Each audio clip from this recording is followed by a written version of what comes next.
Buenas noches, sean todos bienvenidos a la nave del misterio, que comienza con un tema que hemos titulado Terror heredado. ¿Terror heredado por qué?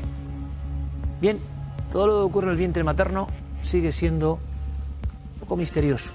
Pero buenas noches. Buenas noches, Iker. Un umbral desconocido. Vamos aprendiendo cosas con la tecnología. Lo que nos va a contar Carmen ahora es fascinante. Seguramente la memoria popular o el conocimiento, la intuición, nos hace saber, pensar, que los disgustos, las cuestiones traumáticas, trágicas, pueden afectar, por supuesto, al feto, y que eso puede tener consecuencias en el futuro de la persona. Se ha creído siempre, bueno, pues como una teoría rozando la lógica, repito, popular. Pero pocas veces los aparatajes tecnológicos, los estudios, nos han dado una muestra de que lo que ocurre dentro del vientre de nuestra madre es fundamental. Ese título, además, tiene el nombre de una nación, Ruanda. Seguramente el genocidio, seguramente las imágenes más dramáticas, yo diría que de la historia. En muy poco tiempo, casi 1 millón de personas fueron aniquiladas. 2 facciones, 2 etnias, 2 tribus, 2 formas de ver la vida, y sobre todo el ataque de uno de ellas a otro, queriendo exterminarlo. ¿Tú te acuerdas de esos mensajes de la radio nacional en Ruanda diciendo a la población, yo creo que no ha pasado prácticamente nunca en la historia, que exterminen a las cucarachas contrarias, que no iban a tener ningún tipo de pena ni prisión? Y entonces las personas se vieron impelidas, el ser humano, a exterminar al otro. En lugares que luego recorreremos, bueno, pues se construyó el terror. Hubo iglesias con miles y miles y miles de cuerpos apaleados, macheteados. El terror absoluto. Y resulta, Carmen, que lo que nos interesa también es la vertiente científica, que se hace un estudio sobre las madres que vivieron todo aquello y las que no vivieron. Fíjate, en ese genocidio, que se llamó los 100 días de sangre, los 100 días de terror, los Hutus y los Tutsis, que eran las 2 etnias que luchaban siempre, los Hutus, al final, su presidente es derribado en un avión y empiezan a atacar a los Tutsis, que era como la monarquía, la nobleza, ¿no? Casi en esos 100 días mueren 1 millón de personas, que se sepa, aunque se cree que pueden ser incluso más. Imagínate el horror que pueden vivir familias cuando el propio marido, si la mujer era tutsi, asesinaba a su propia mujer o a su cuñada o a su cuñado, incluso entre los familiares. Las mujeres que estaban embarazadas también vieron ese horror. Y fíjate, en Ruanda está habiendo desde entonces, desde ese abril de 1994, un montón de casos de estrés postraumático. Muchos médicos alertaron que por qué se estaba produciendo eso, porque había tantas enfermedades mentales entre los ruandeses, y entonces se pusieron a investigar. Y al investigar comprobaron que ese estrés fue de todas las escenas que vieron. Y fueron un paso más allá. Y a las mujeres embarazadas hicieron un estudio, la Universidad del Sur de Florida ha hecho un estudio en el que ha cogido a varias mujeres embarazadas que vivieron las violaciones, porque muchas de ellas fueron violadas, el horror de ver cómo asesinaban delante de ellas a sus familiares, el horror de ver un montón de cuerpos muertos cuando caminaban por todas las zonas porque estaban tirados, el ver iglesias llenas de fallecidos y cómo incluso los mataban dentro de estos templos donde intentaban refugiarse. Y entonces hicieron ese estudio de mujeres ruandesas que en aquella ocasión estaban embarazadas y mujeres ruandesas que no habían vivido ni habían visto esas escenas, también, o sea, en otra zona de Ruanda. Personas embarazadas en otras zonas o en años posteriores a la masacre, y personas embarazadas que asistieron visualmente a aquel horror. Incluso que sufrieron en sus propias carnes las violaciones, los malos tratos. Pues fíjate, el estudio dice que ha habido una modificación incluso cerebral, tanto de la madre como de los fetos. Lo llaman modificaciones químicas epigenéticas. Claro. Y pueden tener una respuesta rápida a un trauma. Directamente el ADN parece que se ha modificado. Parece que todas las historias que vivieron afectaron tanto a la madre como al feto. ¿Y qué supone esto? Pues que intergeneracionalmente los traumas se pueden transmitir. Si esto se ha visto con un trauma tan fuerte como el que ocurrió en Ruanda, ¿qué no se podrá ver con otras cosas, ¿no?, que vivimos, aunque no sea en guerras o en genocidios, que vivimos casi diariamente? Cuando se trata de una mujer embarazada mal, cuando sufre malos tratos, ¿cómo le afecta al feto?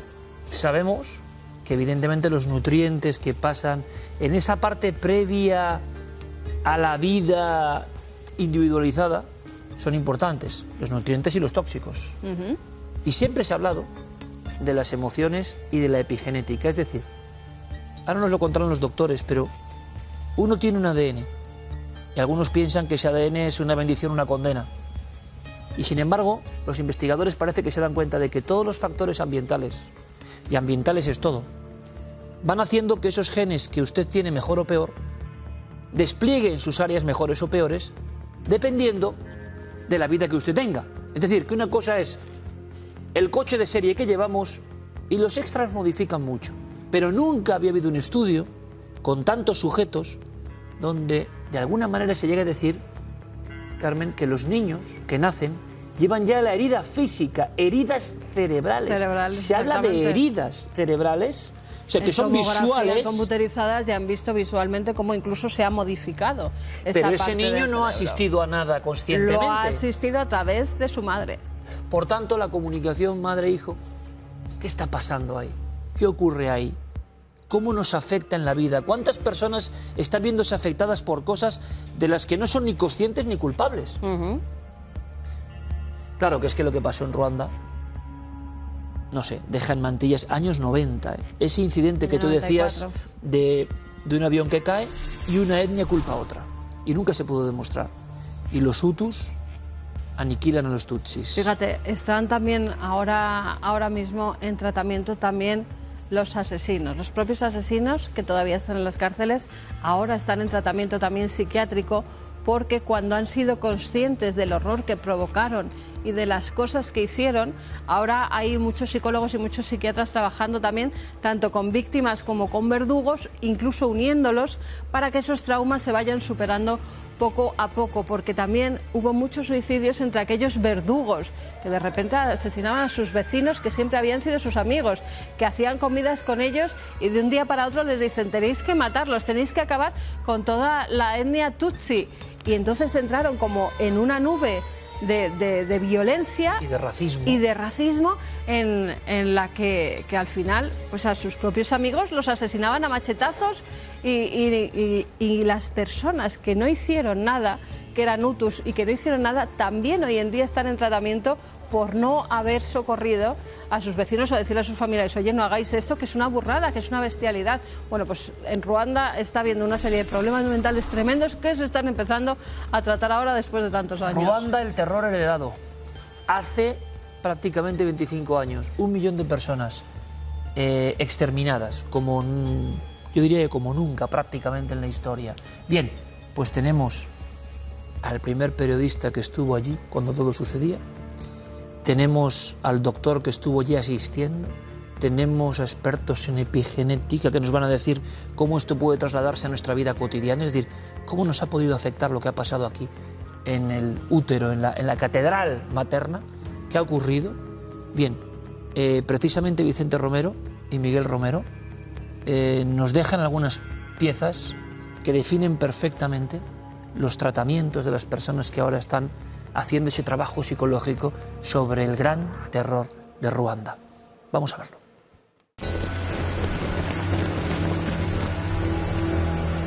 Mataron a mucha gente en ese momento, claro, y sin discriminación, o sea, personas mayores, personas enfermas, mujeres, niños. Aparecieron militares, dijeron que por razones de seguridad era necesario poner en una habitación a todos los africanos juntos y los blancos que estábamos allí, que nos subiéramos a casa de los jesuitas y que no nos ocupáramos de nada más. Subimos a casa de los jesuitas, los africanos se metieron en una habitación y allí estuvimos esperando a ver, oíamos tiros y demás, pero no sabíamos más, hasta que al final pues decidimos salir de allí y ir a ver qué pasaba, y nos encontramos pues que todos estaban muertos, los habían ametrallado a todos, o sea, los habían matado con fusiles, con lo que fuera. Ha sido un trauma tremendo este acontecimiento que ha vivido el pueblo ruandés.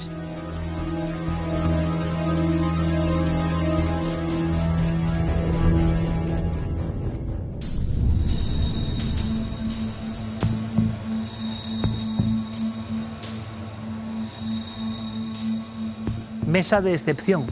Extendemos la crónica secreta de nuestro amigo Vicente Romero, a quien presentamos ya. Vicente, bienvenido. Gracias, bien hallado. Yo dije hace un par de semanas, con ese tema tremendo de Sierra Leona, que muchas veces don Vicente era el primero en estar ahí. Bueno, las visiones es verdad que son de pesadilla, pero tiene que contarlas. Doctor Gaona estuvo en Ruanda ayudando, no en la faceta periodística, sino en la faceta de la ayuda. Y yo me imagino que también hay escenas que no puedo olvidar, pero además el doctor Gaona puede hilar perfectamente con este estudio que es sorprendente. Doctor, bienvenido como siempre. ¿Qué tal? Muy buenas noches. Ciertamente las escenas eran para no olvidarlas, te persiguen el resto de tu vida. Y por otro lado, este estudio abre una puerta enorme al conocimiento y al futuro de la ciencia. El doctor Manuel Martín Loeches lo sabe, una de las grandes eminencias del cerebro en este país.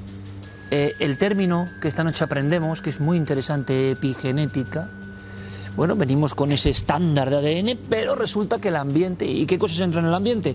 Puede modificarlo, activarlo, desactivarlo. Qué increíble lo del trauma, el terror heredado.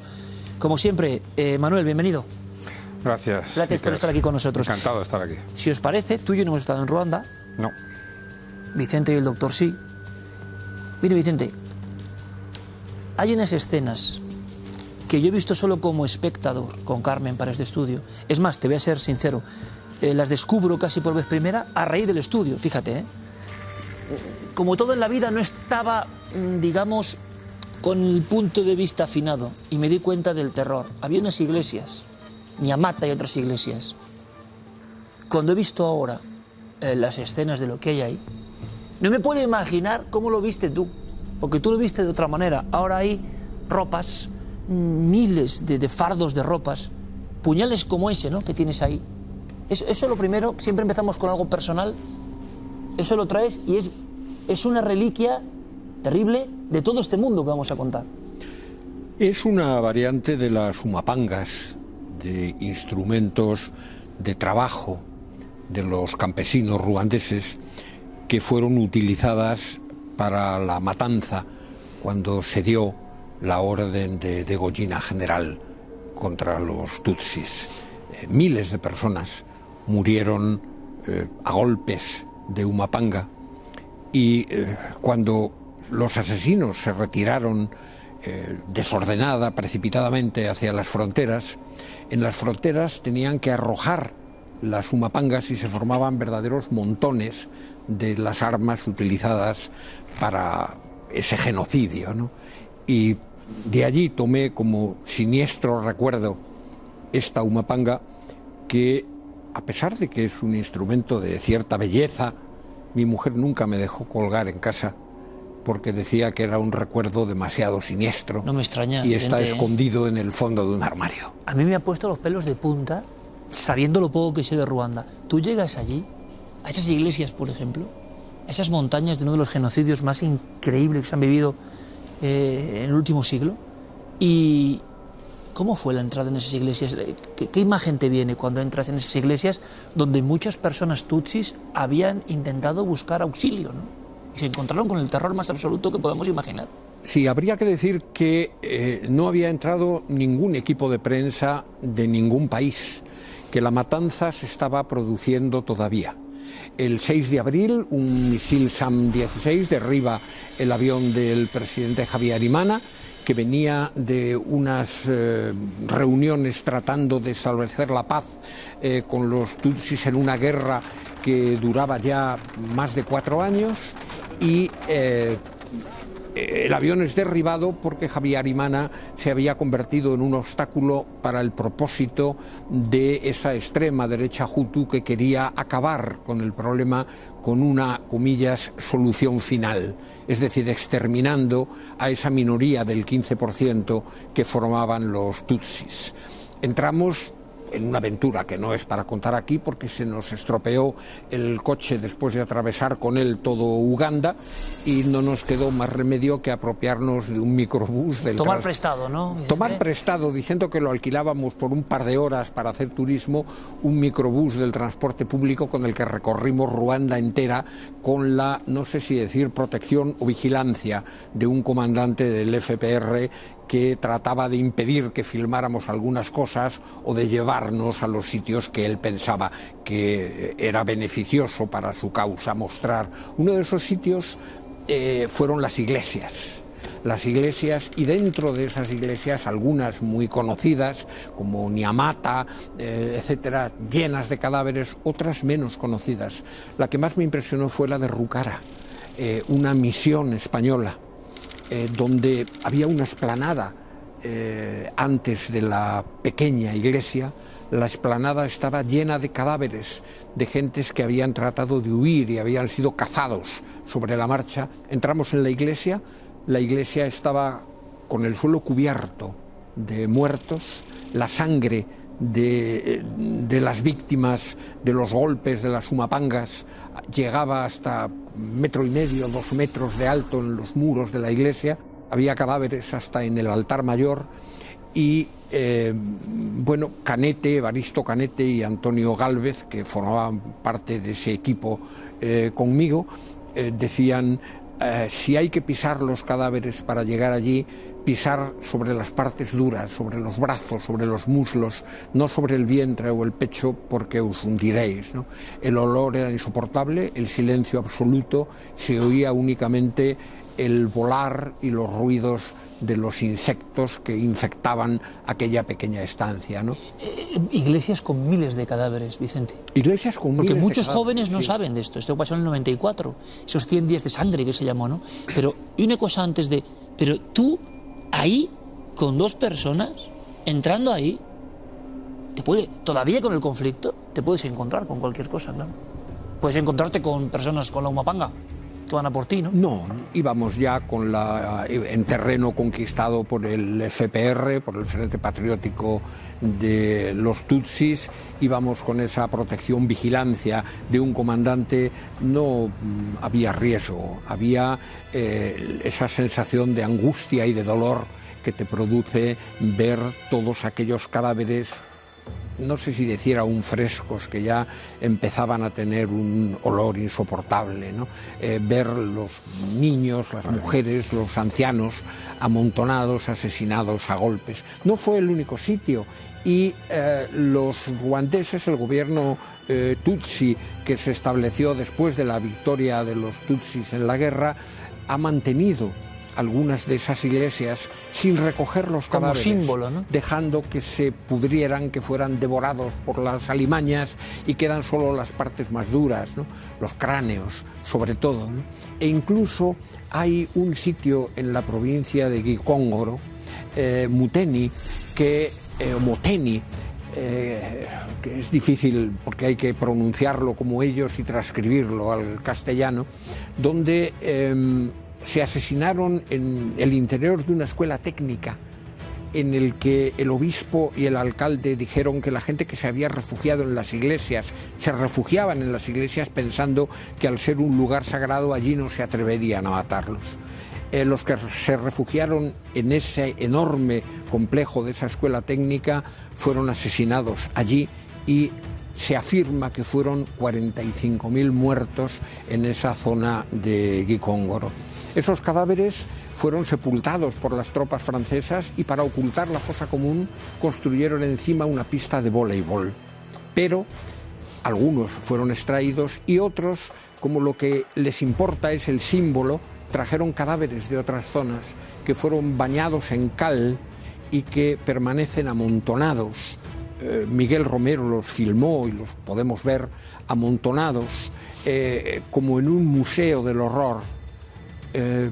todavía con los signos del terror, con las manos tratando de cubrirse las caras, con las bocas abiertas en el último grito, ¿no? Que es una terrible imagen de la muerte repetida, multiplicada por 10, por 100, que se ha convertido en un lugar turístico, curiosamente. Cerca de ese lugar se ha abierto un resort turístico de lujo para que vayan los visitantes de Ruanda. Contraste. Bueno, mandamos un fuerte abrazo a Miguel Romero, que si ya nos proporciona unas imágenes increíbles informando de las aldeas de la muerte, pues vean, ¿no? Vean el espanto. Para mucha gente es el espanto que el doctor Gaona, ya no como periodista, sino como médico y como psiquiatra, decía que hay cosas que no se olvidan. El compañero Nieves, que también estuvo allí, porque Nieves nos contará un día, es reportero de guerra, y viendo Vicente Romero la sección sobre Sierra Leona, me decía que le vinieron en plena noche todos los fantasmas otra vez, ¿no? Esos fantasmas hay que atarlos en corto, ¿no? Sobre todo si uno es psiquiatra, imagino. Sí, lo que pasa es que son cosas que, por muy psiquiatra que seas, quizá, bueno, Vicente desde luego es una persona aguerrida ya, ha estado en múltiples guerras. Yo venía de la de Bosnia, que tampoco se quedaba manca, pero realmente esta me impresionó. Me fui de polizón en un avión, en un Antonov. Un compañero de una conocidísima ONG me metió ahí en el avión, no había vuelos en aquel entonces, y aparecí por arte de magia en Kigali y luego finalmente en el campo de refugiados de Goma. Lo de Goma es que es no indescriptible, porque realmente podemos utilizar muchísimas palabras, pero recuerdan lejanamente a esas imágenes, por ejemplo, los garampeiros en Brasil, todo oscuro, todo sucio, miles de personas hacinadas. Bueno, recuerdo con la primera epidemia, por ejemplo, de cólera, murieron 10.000, 15.000, 20.000 personas.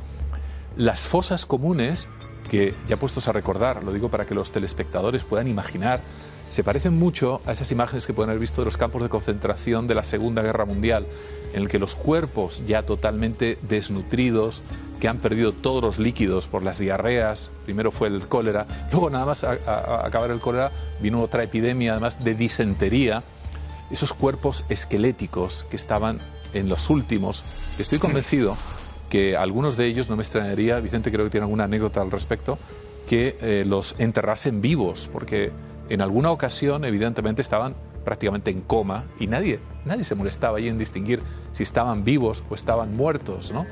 Los cogían y se los llevaban literalmente a los padres, a los hijos, a los hermanos, pero morían, y perdonadme la metáfora, la expresión, morían como moscas. Es que al día podían morir perfectamente casi 1.000 personas y llegaban en oleadas, ¿no? Y allí no teníamos prácticamente nada. Es decir, por tanto, doctor, me estáis dibujando una especie de diapositiva larga que si hay un trauma que se puede marcar en el cerebro y heredar, justamente, este tiene todos los ingredientes, ¿no? Es que, Iker, perdona, es que eso de Goma ocurre 3 meses después de la matanza. Y los autores de la matanza, que es predicada por la radio de las 1000 colinas. Hay un mensaje que es terrorífico, Vicente. Acabar con las cucarachas. La operación de exterminio se llamó por eso Operación Insecticida. Y desde la radio se dio la orden y se animó a la gente a que asesinara a sus vecinos tutsis.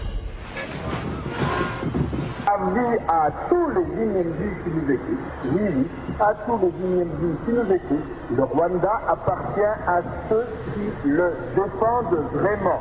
Et vous, les Guinéens, vous n'êtes pas des Rwandais.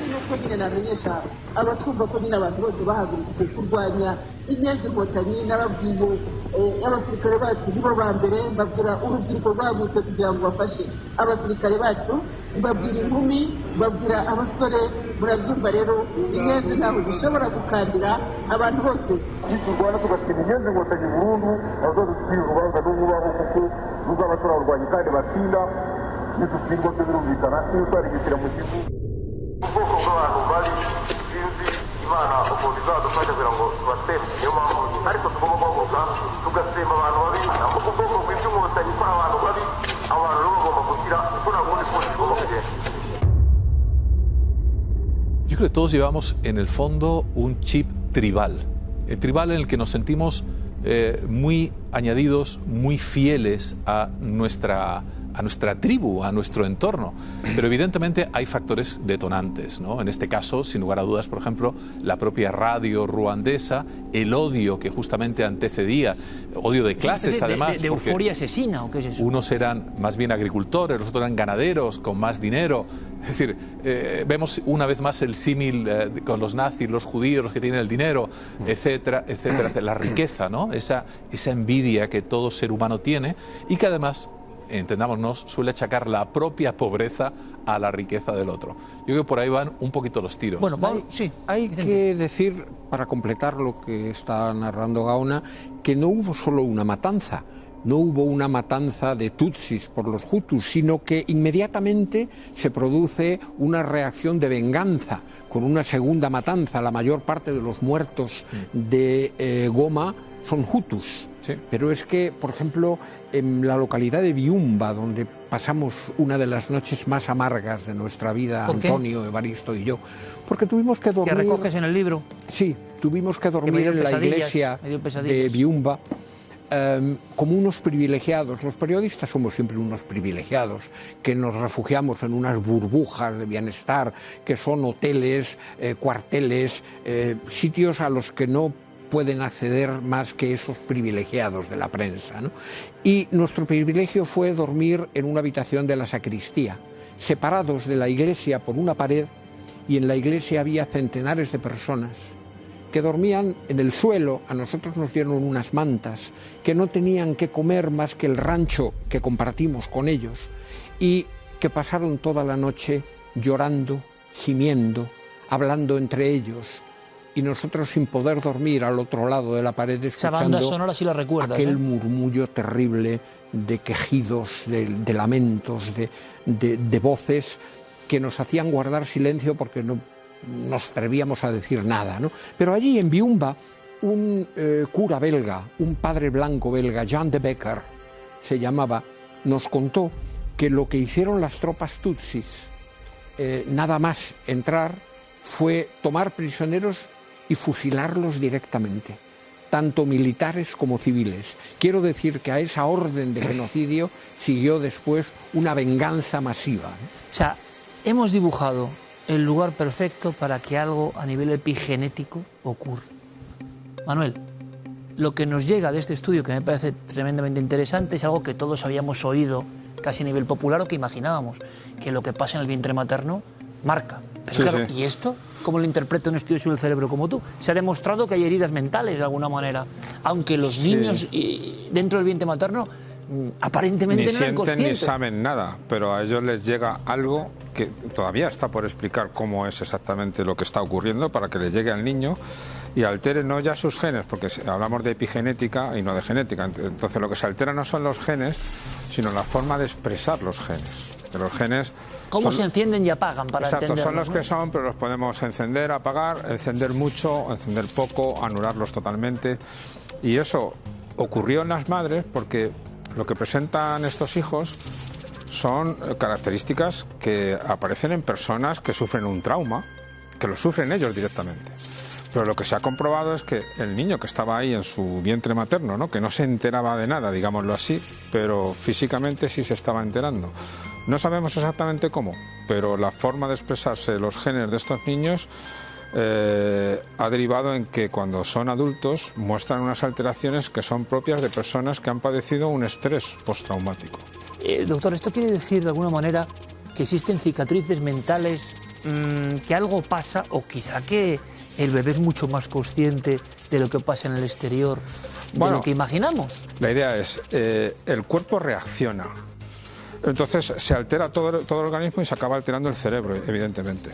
Y ahí es donde hay, pues eso, la expresión de ciertos genes que lo que hacen es que lo que podía haber sido una persona sana, con una vida normal, esté padeciendo, fíjate, sin haberlo recibido directamente, esté padeciendo las consecuencias de una guerra, las consecuencias mentales de una guerra. Es decir, aquí no es que hayan disparado a la madre, no es que la hayan herido, aquí lo que han hecho es, le han hecho daño mentalmente, la han sometido a una situación de pánico, de de temer, pero auténticamente por Claro. tu vida, ¿no? Un nivel de Durante intensidad días. de terror Y difícil. ese mismo temor es como si lo hubieran sufrido los niños. El cuerpo de los niños se ha preparado para esa alerta, esa amenaza, como se preparó el de las madres. Es cierto que sobre epigenética se habla de, bueno, lo que una madre puede influir sobre un hijo que lleva dentro. Entonces están sufriendo el trauma en ese mismo momento los dos. Uno lo ve y el otro no. Exacto. Vamos a decirlo así. Pero la reacción corporal es a la par. Pero la cuestión es, ¿y el hijo del hijo, el nieto, mostrará también algo de esto? Todavía no ha pasado el tiempo suficiente. Y de hecho es a esto a lo que le llaman realmente epigenética. Es decir, en los tiempos más actuales se considera epigenética realmente a la posibilidad de que se cambie la forma de expresar los genes, pero que ese cambio sea hereditario. Porque lo que ha ocurrido a los niños dentro del vientre materno no puedes hablar de una herencia genética o epigenética, o quizás sí, pero que la ha llevado a la par. Ahora la cuestión es, ¿los nietos lo tendrán también? En este caso de Ruanda todavía no ha dado tiempo, al menos a mí no me consta, a que haya algún nieto que ¿Había lo pueda algún estudio demostrar. parecido, doctor? Se necesitan, de hecho, 2 generaciones al menos para saberlo y 4 generaciones para ver si acaso los varones pudieran haber sufrido. ¿Y había algún estudio Sí, que justamente. daba a entender Sí, que esto sí, en otras partes de la historia generaba este terror heredado? Justamente en el 2015 salió un estudio en Mount Sinai por Raquel Yehuda que era algo similar en hijos de supervivientes del Holocausto. Presentaban mayor ansiedad, presentaban mayor nivel de depresión y alteraciones mentales. Yo me entrevisté, de hecho, con Raquel Yehuda, creo que fue el 2016 o principios del 2017 en Nueva York. Estaba en el Mount Sinai, como he dicho, al lado de Central Park. Y observaron que quizá esos genes también estaban alterados. Cuidado, en aquel entonces, los genes no se alteran. Bueno, perdón, la epigenética. La forma sí. de La expresar, metilación. de leer los genes. Había algunos genes que podían estar, como bien hemos dicho, apagados o encendidos, ¿no? Pero para que nos entiendan, Sí. había una expresión génica que se encontraba alterada. Pero también hay otros estudios que me han llamado la atención. Por ejemplo, en aquella gran hambruna que hubo en la Segunda Guerra Mundial en Holanda, hubo en los años posteriores muchísimas personas que sufrieron alteraciones mentales, pero particularmente los que sufrieron la hambruna. Se puede, evidentemente, crear la hipótesis de que fue por un problema de principios activos, De nutrientes, ¿no? etcétera, Claro, etcétera. es que la química se puede alterar no solo por emociones intensas, sino por la malnutrición, por el deporte, por muchas cosas. Aquella hambruna, entre paréntesis, la sufrió la famosa actriz Audrey Hepburn. Correcto. Que además, de ascendencia holandesa, que muchos se creen que era norteamericana, sufrió de niña esa tremenda hambruna. Luego tuvo a lo largo de su vida un montón de problemas a nivel mental, de anorexia, depresiones, ansiedad, etcétera. Hablamos y luego...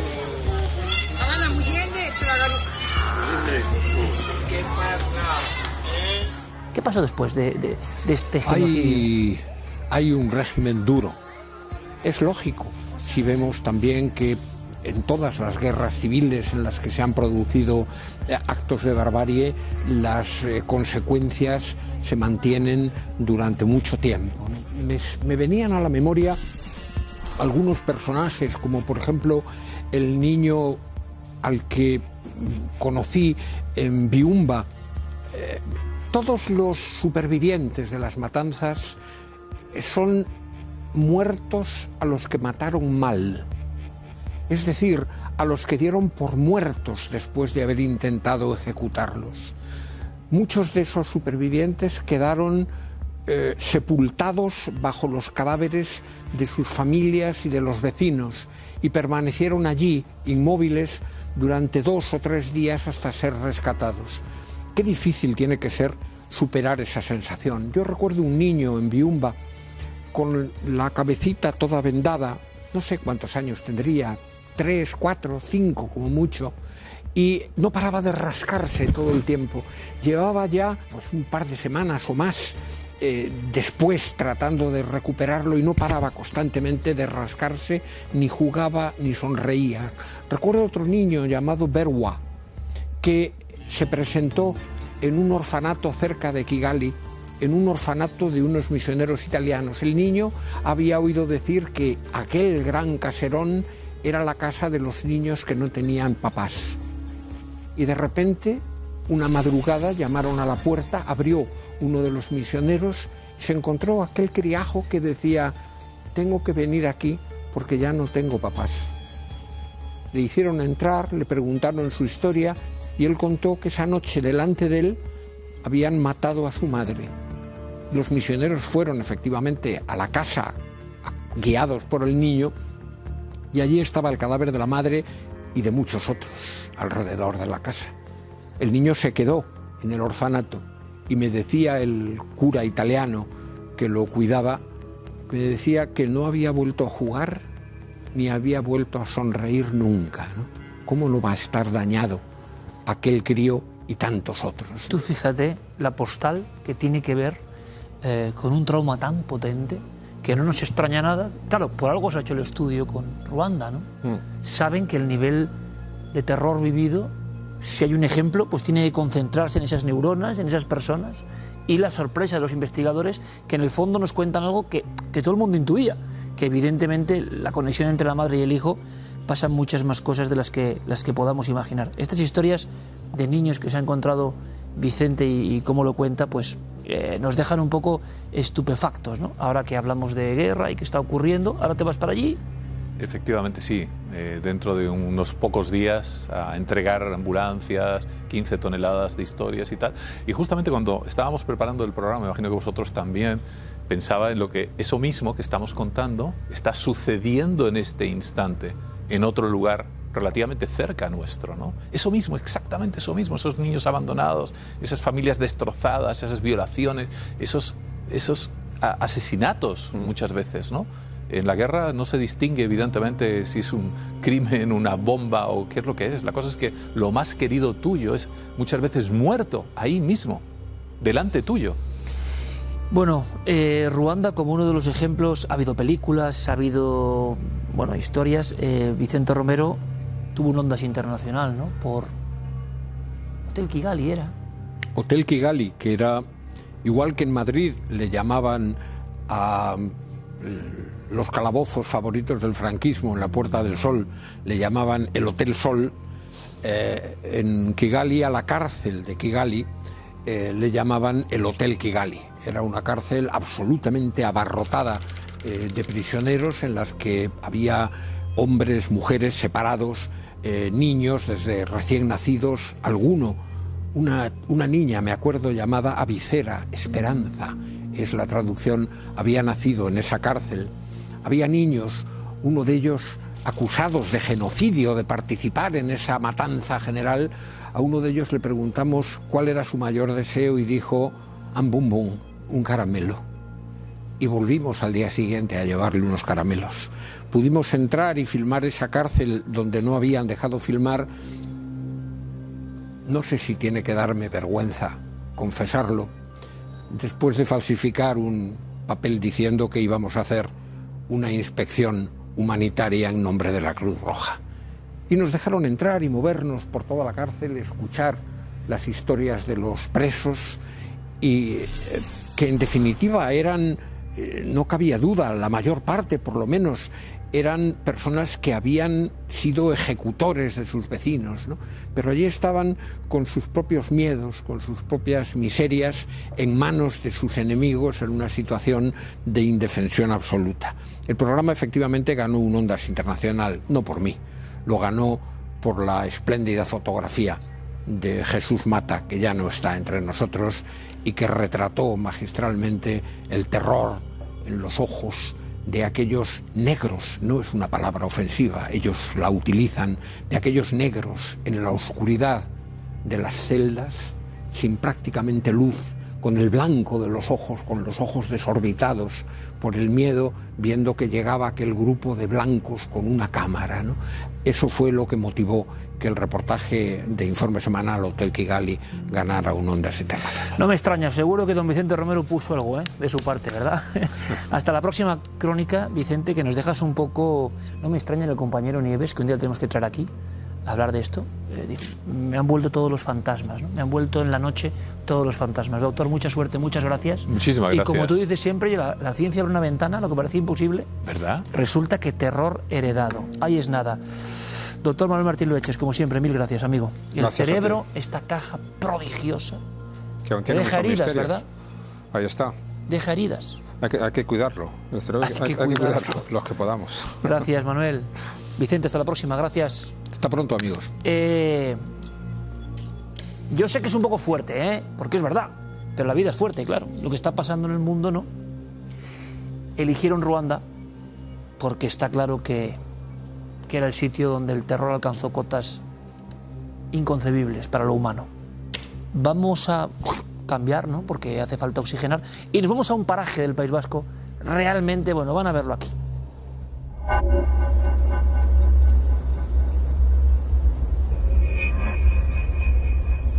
Vean qué maravilla.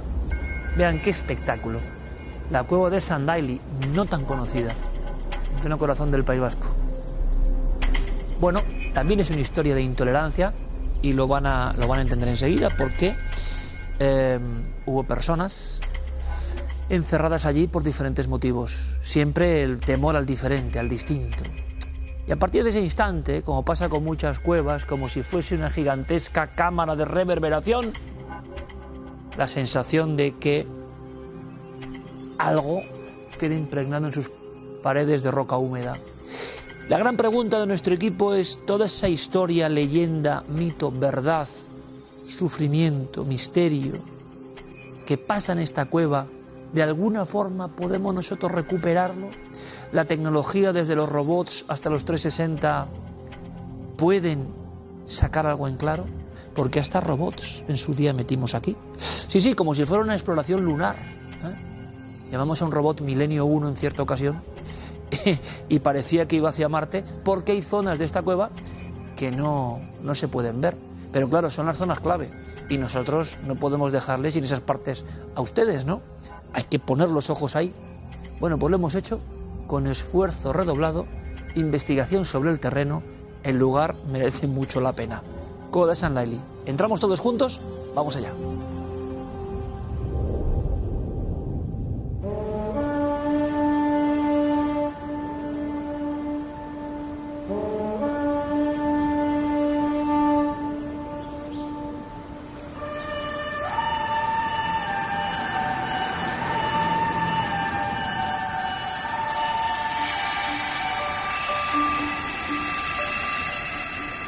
Nos encontramos en plena provincia de Guipúzcoa, en el valle de Araoch, donde está la cueva de Sandaili y donde tenemos una ermita en su interior, que es la ermita de San Elías. Y no es un lugar cualquiera. La cueva de Sandaili probablemente sea desconocida por la ubicación en la que se encuentra, ¿no? En mitad del monte. Quizá no está de camino de los grandes centros, ¿no? O queda un poco a desmano del núcleo de población de Oñate, que sería el más cercano, y quizá eso se debe que sea algo desconocido. Yo creo que desde un punto de vista antropológico lo más famoso es ese poder o esa idea mágica de favorecer la fertilidad que tiene esta cueva. Decidí utilizar la cueva de Sandaili como escenario para la novela de los ritos del agua, porque precisamente la novela trataba de los rituales paganos, en este caso celtas, que tenían que ver con sacrificios alrededor del agua. Hombre, es muy singular encontrar una cueva de estas características con una ermita dentro. Y yo creo que un poco a nivel antropológico podríamos decir que esa ermita representa la cristianización, ¿no? de la cueva. La leyenda nos cuenta que este pudo ser un lugar en el que se retiró San Elías y que estaba pues, haciendo penitencia en las rocas y en las cuevas de la zona, y que este pudo ser uno de esos lugares.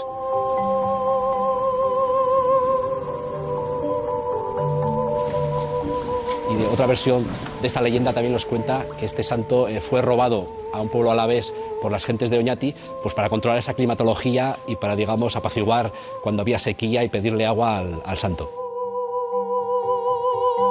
Yo creo que no es casualidad que ahora mismo el santo, la figura del santo que hay en esa ermita es San Elías, un poco para justificar que la cueva se llame de Sandaili, y pienso que es porque no era a San Elías sino a Santa Ilía, que venía de la diosa pagana Ibulia.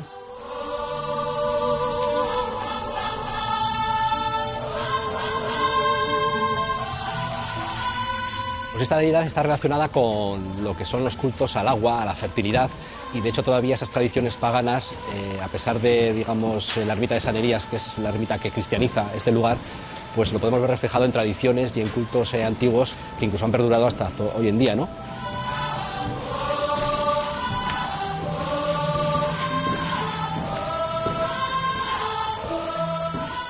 No es que se sustituyan los cultos, sino que lo que hace el cristianismo es apropiárselos de algún modo y continúa en uso ese lugar. Y eso es lo que encontramos en Sandayle.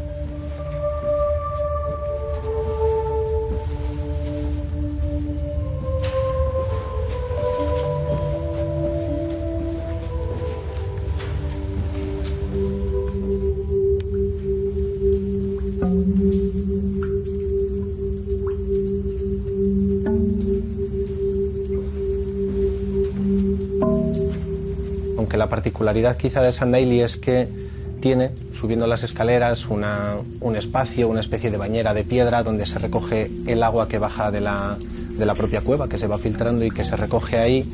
Y las tradiciones y sobre todo los testimonios etnográficos lo que nos cuentan es que las mujeres de la zona y de las inmediaciones, incluso acudían desde bastante lejos, acudían allí para favorecer su fertilidad. Mujeres que no podían tener hijos o parejas que no lo podían, pues acudían a ese lugar. Se habla también, por ejemplo, de un término en euskera que es el término beratu, que quiere decir ablandarse, por traducirlo de alguna manera, porque las personas que no pueden tener descendencia se bañan en esas aguas para que de alguna manera puedan tener descendencia. También se habla que la gente deja ofrendas, deja chupetes, deja ropa de niño, todo relacionado a tener descendencia. Otro ritual, otra variante de ese ritual era que metían los dedos de la mano y según el número de niños que querían, es decir, si querían 2 niños metían 2 dedos, si querían 3 niños metían 3 dedos. Y luego otro que no tiene que ver con la fecundidad, pero bueno, en cierta manera sí que tenía que ver con el tema del agua y la fecundidad de la tierra, era que iban a pedirle a San Elías, que es el santo que está ahí, le iban a pedir que lloviese.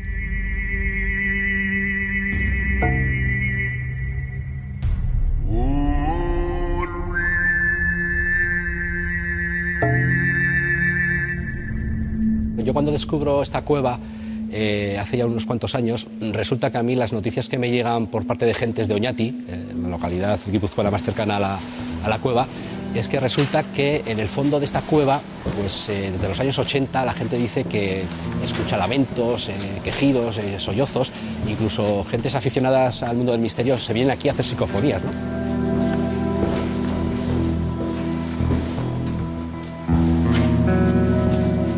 Y lo que es estos comentarios, digamos, misteriosos, me llegan a hacer una investigación histórica por la cual, de alguna manera, lo que se contaba, la razón, mejor dicho, por la que se contaban este tipo de sonidos que se oían aquí, tenía un fundamento histórico. La cueva de Sandayle es famosa por un episodio que aconteció durante las guerras de banderizos y que tiene que ver con una serie de malhechores que trataron de robar a un arriero en el paso de San Adrián y tras ello, como estaban siendo perseguidos por las hermandades de Guipúzcoa, por la justicia del momento, decidieron ocultarse en la cueva de Sandayle. Entre algunas de las cosas que se sabe que hicieron para expulsarlos de la cueva fue crear una serie de piras de fuego en la zona de la entrada y allí pusieron pues corteza de cerdo para generar humo, asfixiarles en el interior y provocar así que saliesen. Y lo que consiguieron fue obviamente quemarlos y se llama la leyenda de los quemados desde entonces.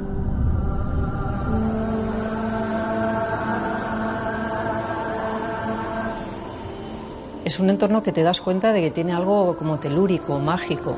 Es decir, te das cuenta de que entiendes y comprendes cómo los celtas que vivían allí antes, que era la tribu de los bárdulos, que lo tuviesen como un lugar sagrado. Porque entre la vegetación, que está muy escondida, entre esa oquedad natural que hay, esa especie de escaleras que después han sido labradas por el hombre, pero tú te imaginas que desde el inicio había una cuesta empinada y que sí que era practicable entrar en la cueva.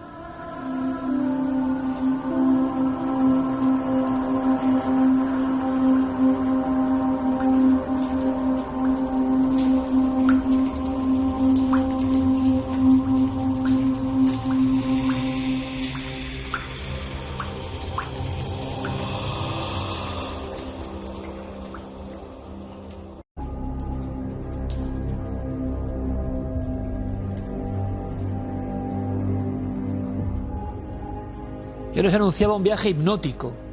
Y aquí, los 3 que estamos en la mesa, y los cientos de miles, incluso millones que puede haber ahí observando, estoy seguro que han sentido más o menos lo mismo. Qué fuerza de imágenes, la conjunción de lo sagrado, lo místico y evidentemente el misterio que ha sobrevolado todo esto y que vamos a profundizar en él porque nuestro equipo estuvo investigando.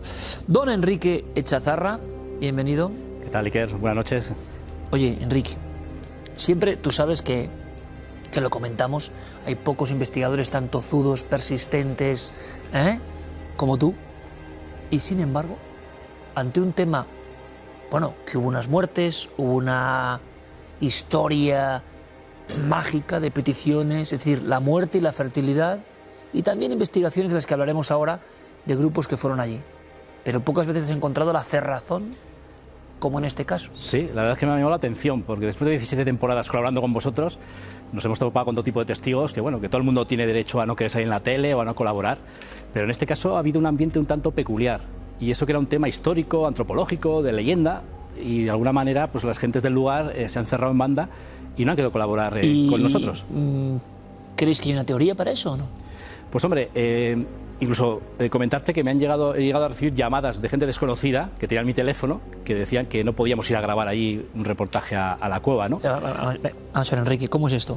Que gente que tú no conoces localizó tu teléfono de alguna manera y te advertían de que no podíais ir a la cueva. O sea, yo contacto con historiadores, contacto con cronistas locales de la villa de Oñati y les propongo colaborar para este reportaje pues de una manera, pues su sabiduría, digamos, antropológica, histórica. Y bueno, unos decían que no, unos decían que sí, otros de alguna manera se quedaban ahí a medias con la solicitud, vamos a decirlo así. Pero luego he recibido llamadas de gente que no los conocía en absoluto, que no había hablado con ellos, diciéndome que no podíamos ir a Oñati a grabar y mucho menos a grabar a la ermita de Sandaile. Una especie de, vamos a decir, cerrazón. Y la, digamos, explicación que me daban es que no querían que ese lugar se diese a conocer. Ah, bueno, pueden tener su motivación, pero desde luego no ha habido nunca un reportaje sobre esta cueva más visto en España, eso te lo aseguro. Con esta belleza, con esta cosa que parece no sé, una foto en cada estampa, y con esta maravilla que va a motivar que mucha gente quiera conocer Cueva Sandaile. A nivel turístico es un premio, pero es verdad, puede que haya personas que no quieran que sus ritos y mitos profundos se cuenten. De todas maneras, esto es un poco también contradictorio, porque buceando en hemeroteca, en los años previos a la pandemia, las gentes del lugar, vamos a decir, ¿no?, del Valle de Araoch, es donde se ubica esta ermita, se quejaban de que las instituciones, el lugar, estaban un poco abandonado, ¿no? Cosa que luego es un poco contradictoria con lo que me comentaban a mí, que no podíamos ir ahí a grabar. Entonces, bueno, ahí queda la cosa. Que no es la primera vez, Enrique. Sí. Que cuando estuvimos, y yo decía lo del robot porque fue un momento, yo le hice hasta una oda y todo a ese robot, porque, Javi, buenas noches como siempre, compañero. Buenas noches. Tenemos el 360 preparado y verán qué maravilla. No, vamos con el 360, venga, cuéntanos un poco. Mira, bueno, tuvimos... Porque no es fácil el acceso, hay zonas un poco prohibidas, zonas de misterio, y tuvimos que montar un robot con el gran Uriarte, Milenio 1, que como si fuera un rover de otro mundo se metió ahí. No es fácil el acceso, además, porque llegar hasta allí hay un camino de tierra. Es una cueva donde el agua, la lluvia tiene mucha importancia, como hemos visto en la pieza, sí. Y a nosotros nos bendijo, pero también nos maldijo la lluvia ese día, porque tuvimos mucha lluvia, pero a su vez, claro, aquello complicaba el ascenso a este lugar que estaba lleno de barro. Y tenemos estas fotografías porque de alguna manera este experimento 360 que nos hace nuestro compañero Luis Uriarte, mira, vamos ascendiendo, aquí tenemos... Bueno, es increíble poder viajar al lugar así, ¿no? Claro, en el reportaje se ven las imágenes que son impresionantes, pero esto es como ascender juntos, ¿no? Por esta escalinata por la que tantos siglos habrán ascendido mujeres en busca de estos ritos del agua, estos ritos de la fertilidad que empezaban aquí, en esta zona, que es fundamental. Aquí es donde se recoge todo el agua de la cueva, el agua que va cayendo, que se va filtrando a través de la piedra. Y seguíamos ascendiendo, claro, yo no paraba de maravillarme cuando tuve la suerte, además, de ir acompañado por Enrique Echazarra, que dedicó la portada de uno de sus libros a este sitio. Aquí está, ¿lo tienes ahí? Sí, 50 lugares mágicos del País Vasco, que tengo la suerte de tener una foto con Enrique en esta portada de la ermita de San Elías. Claro, por algo se eligió, ¿no? Porque es como un ombligo... Aquí está. Axis Mundi. Y aquí está la ermita, que además, fíjate, da la sensación, Iker, no sé a ti, pero a mí me da la sensación como de tapón, ¿no? Está colocada en un sitio perfectamente tapando esta parte de la cueva, este lugar, dedicado a San Elías. Y claro, de alguna manera esto que contaba Enrique de los problemas que habíamos tenido, porque la excusa que nos daban eran que no querían que aquello se masificara, que fuera un turismo agresivo, pero uno se preocupa cuando ve que la cueva está tan mal conservada. Hay zonas, Iker, en la piedra, esta piedra milenaria que ha sido escenario de tantos ritos ancestrales, que está pintarrajeada con sprays, que está pintarrajeada.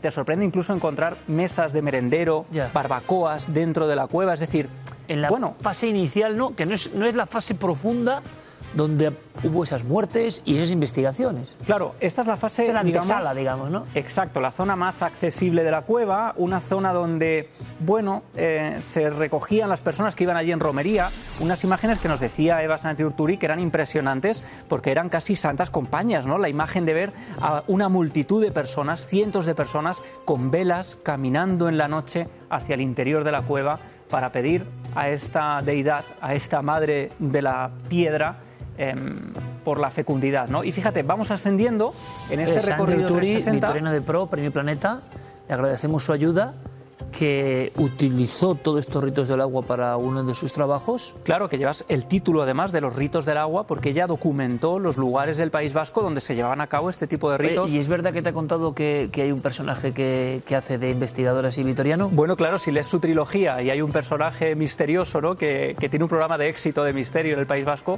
pues alguno verá algún parecido. Bueno, ese tiene que ser Enrique Chazarra. Debe ser Enrique. A ver, y entonces entramos por ahí. Claro, entramos por esta zona, que es una zona muy angosta, y nos encontramos ya, digamos, tú que has estado en tantísimas cuevas, Iker, seguro que sabes localizar estas zonas que parecen como grandes catedrales de piedra, ¿no? Con una zona en el centro, que es casi un centro ceremonial, donde se unen la parte del techo de la cueva con el suelo a través de esta zona de piedra, que nosotros denominamos la gárgola. No es que se denomine así, pero nosotros de manera, para saber dónde Luis colocaba las cámaras, Luis Uriarte, ahora os contaré, hicimos una serie de experiencias, de experimentos, y habíamos dado nombre a algunas zonas de la cueva para entendernos entre nosotros, ¿no? Esta zona, vista desde según qué ángulo, parecía uno de estos monstruos de las cuevas, uno de estos seres vivos que según uno les diera con la luz, adquirían vida propia, ¿no? Para ampliar la experiencia estuvo con nosotros Aldo Linares. Claro, qué interesante, Iker. Aquí vamos a ver una multitud de capas que se van superponiendo y quizá nos den información. Antes de esa capa de Aldo, Enrique, ¿por qué en cierto momento las personas, no sé si se puede poner una fecha en el calendario, sabemos que en el País Vasco había muchos grupos de interesados en el tema del misterio, toman la cueva como epicentro de experiencias de qué tipo? Pues verás, sobre todo a partir de los años 80, los aficionados al misterio, llevados por una leyenda que había en la zona donde se contaba que en esa cueva habían fallecido personas acorraladas y, digamos, muertas por una serie de hogueras que habían puesto en la entrada de la cueva, pues eso lleva a los interesados al fenómeno, sobre todo psicofónico, a partir de los años 80, como te digo, a, digamos, a hacer grabaciones. Y las hacían aquí, en estos puntos. Las hacían aquí, en estos puntos que estaba comentando Javi, ¿no? Entonces a mí realmente esta historia me llega por eso, ¿no? Por unos comentarios de una persona de Oñati que me dice, pues hay una cueva en Oñati y tal, que te va a gustar, que paisajísticamente es muy bella, y encima hay historias de misterio de este tipo, ¿no? Entonces, o sea, la investigación del misterio tan denostada es la que te hace que tú conozcas un paraje maravilloso y lleno de historia que de otra forma no hubieras conocido. Eso es. Además, en este caso podríamos decir la cadena que el misterio me lleva a la leyenda y la leyenda a la historia. Que de alguna manera esa leyenda que se comentaba en los años 80 en Oñati de personas fallecidas por hogueras en el interior va cobrando forma porque hay un suceso histórico que luego comentaremos, hay un cantar épico medieval que es conocido como el cantar de Sandaili que también habla de este suceso. Entonces, lo que te digo, la leyenda lleva a la antropología, a la leyenda y a su vez a la historia. Grupos interesados, ¿de acuerdo? Investigaciones porque creían que había una historia tremenda dentro de esta cueva. Perfecto. Y claro, ante un clima de cámara casi anecoica que recoja estas sensaciones, tú pones en marcha algo. Claro, hablaba Enrique de que el misterio le lleva a la leyenda a la historia, pero en este círculo maravilloso la historia nos devuelve otra vez al misterio, porque allí llevamos a Aldo Linares. Aldo entra en la cueva, bueno, fascinado por el lugar, él no sabía dónde íbamos, como siempre, ya sobra decirlo porque nos repetimos mucho, pero empieza a decir que este lugar tiene que ver con la vida. Él dice vida, esto tiene que ver con el nacimiento, repite una palabra que es vulvar, como... Nacimiento, y hemos visto los ritos de meter los dedos de las mujeres para la fertilidad, incluso pidiendo el número de hijos. Es que después fertilidad es una palabra que él saca, habla de que es una cueva femenina, donde él tiene una sensación de una poderosa presencia femenina, pero es aquí en esta zona donde él tiene una sensación extraña. Él dice que hay algo que es como una capa, estas capas de las que tanto nos hablan Aldo y nuestra querida Paloma, que rompen un poco la historia, que se van superponiendo y que tiene que ver con los años 80, con una niña perdida, una niña que se pierde en esta zona y que está allí, que su eco es muy lejano, pero que sigue perenne, que se perdió, y dice, es fruto de un descuido, lo que pasó es fruto de un descuido. Insiste, ¿hay alguien aquí que ha tenido alguna dificultad? Puede que tenga que ver con la pequeña. Puede que tenga que ver con la pequeña. Puede que tenga que ver con la pequeña, porque cuando has dicho eso, la vocecita se ha oído más. Un descuido. Un descuido. Pero, ¿sabes algo? Ella, respecto a ese descuido, sea lo que sea que haya sido, es otra historia. Es otra historia. Y la historia en el famoso Milenio Live, que ya no existe, pero hicimos otra grabación que también dio resultados positivos. Y allí me dirijo, Iker, vamos en este recorrido 360, estaba caminando, ¿vale? Estamos dejando aquí atrás esa gárgola de la que hablaba. Vamos caminando y si ves, la cueva se va estrechando ligeramente. Aquí hay un pequeño conducto, verás, vamos hacia... Bueno, qué sensación de estar dentro, como si... Claro, según te adentras, vas dejando atrás la luz solar, la cueva se va estrechando hasta un punto en el que uno tiene que gatear prácticamente para poder entrar. Bueno, pues es precisamente aquí donde nosotros nos arrodillamos casi de manera ceremonial, como un rito a la cueva. Nos arrodillamos para seguir accediendo a la cueva. Vamos a poder acceder con los espectadores, pero es aquí donde en ese Milenio Live, en esa noche histórica de conexión en directo que hicisteis, se capta también una voz. Y ahí puede contarnos Enrique un poco cómo se capta, porque desde luego es peculiar. Sí, recordarás, bueno, en un momento de la noche dejó Luis Uriarte un micrófono en la zona, digamos, del fondo de la gárgola, que como hemos definido esa sala, y cuando nos estamos ya marchando y alejándonos de esa zona para evitar que se grabasen nuestros ruidos y nuestras voces, es cuando se oye una voz que dice espera, que incluso yo creo que vosotros las llegáis a oír en vivo. O sea, no me acuerdo ahora mismo, Enrique, en tiempo real, y pensáis que somos nosotros hablando, cuando nosotros estamos en silencio y alejados de esa zona. Nos decía Uriarte además que era un micrófono de alta ganancia. Eso es. Vosotros os habéis alejado y ese micro queda ahí solo y con la conexión, es decir, vosotros no lo escuchasteis en ese momento, pero en el estudio donde estaban Iker y Carmen en directo sí que tenían señal, también los espectadores, y son ellos los que lo escuchan. ¿Lo recordamos? Venga. Espera.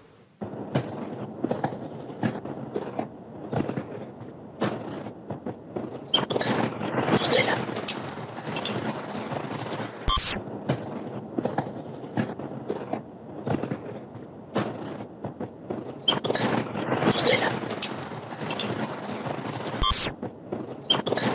Espera. Espera.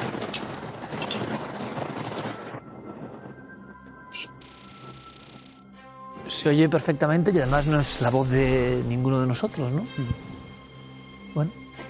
Captado en directo, además. Sí, muchos oyentes en esas conexiones especiales captaban, ¿no? También a veces estos sonidos que se analizaban en tiempo real y era muy estimulante y desde luego lo escuchamos allí, hicimos la experiencia, hicimos varias experiencias, Iker, también de aislamiento, de quedarnos en silencio. Es impresionante el sonido de las gotas cayendo, porque además no son como un mantra constante, ¿no? Es como si la cueva tuviera vida propia y precisamente de eso hablaba Aldo, de la vida, que esa cueva tenía que ver con la gestación. Íbamos adentrándonos en este lugar. A Aldo se lo vamos poniendo más difícil porque aparte de la concentración tiene que estar pendiente, ¿no?, de estos pasos, de estos accesos tan complicados. Aquí lo vemos, hemos atravesado juntos esta zona, nos hemos arrodillado todos, hemos pasado a este lugar y entramos hacia el final de la cámara que se puede visitar, digamos, a la que se puede acceder con cierta facilidad, que como ves... Que es donde supuestamente hubo aquellas muertes.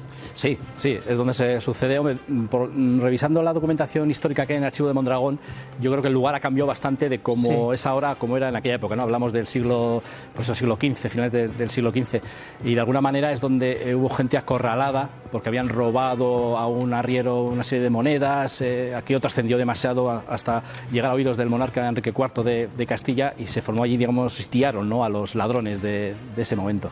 Y de ahí pasa a la historia de quemados. Claro, ese suceso histórico que está en los archivos que hemos podido confirmar en el Mondragón trasciende a la leyenda que, digamos, es la que pululaba en los años 80 en Oñati, donde se hablaba de muertes por personas quemadas. Fuego, ¿no?, fuera y asfixiados dentro de la cueva, eso ¿no? Es. Pues hay grupos de espeleología a los que contactamos también para saber los accesos remotos de la cueva, porque hay otra versión de la leyenda que dice que quizá alguno de ellos pudo escapar por algún orificio, por alguna zona que no se tiene muy bien catalogada, pero también recibieron alguna llamada extraña que les dijo que no podían aparecer, no podían dar a conocer este lugar, lo cual suma un poco el misterio, ¿no?, el secreto de Oñate, ¿no?, de alguna manera. Sí, y precisamente aquí, Iker, es donde Aldo ya tiene el encuentro con esta figura femenina, una visión clara, dice que es una mujer muy antigua. Precisamente Enrique, Aldo y yo estuvimos juntos en El Manto, recordarás esta visión tan particular donde él habló de la realidad daimónica, ¿no?, de un encuentro que no era humano.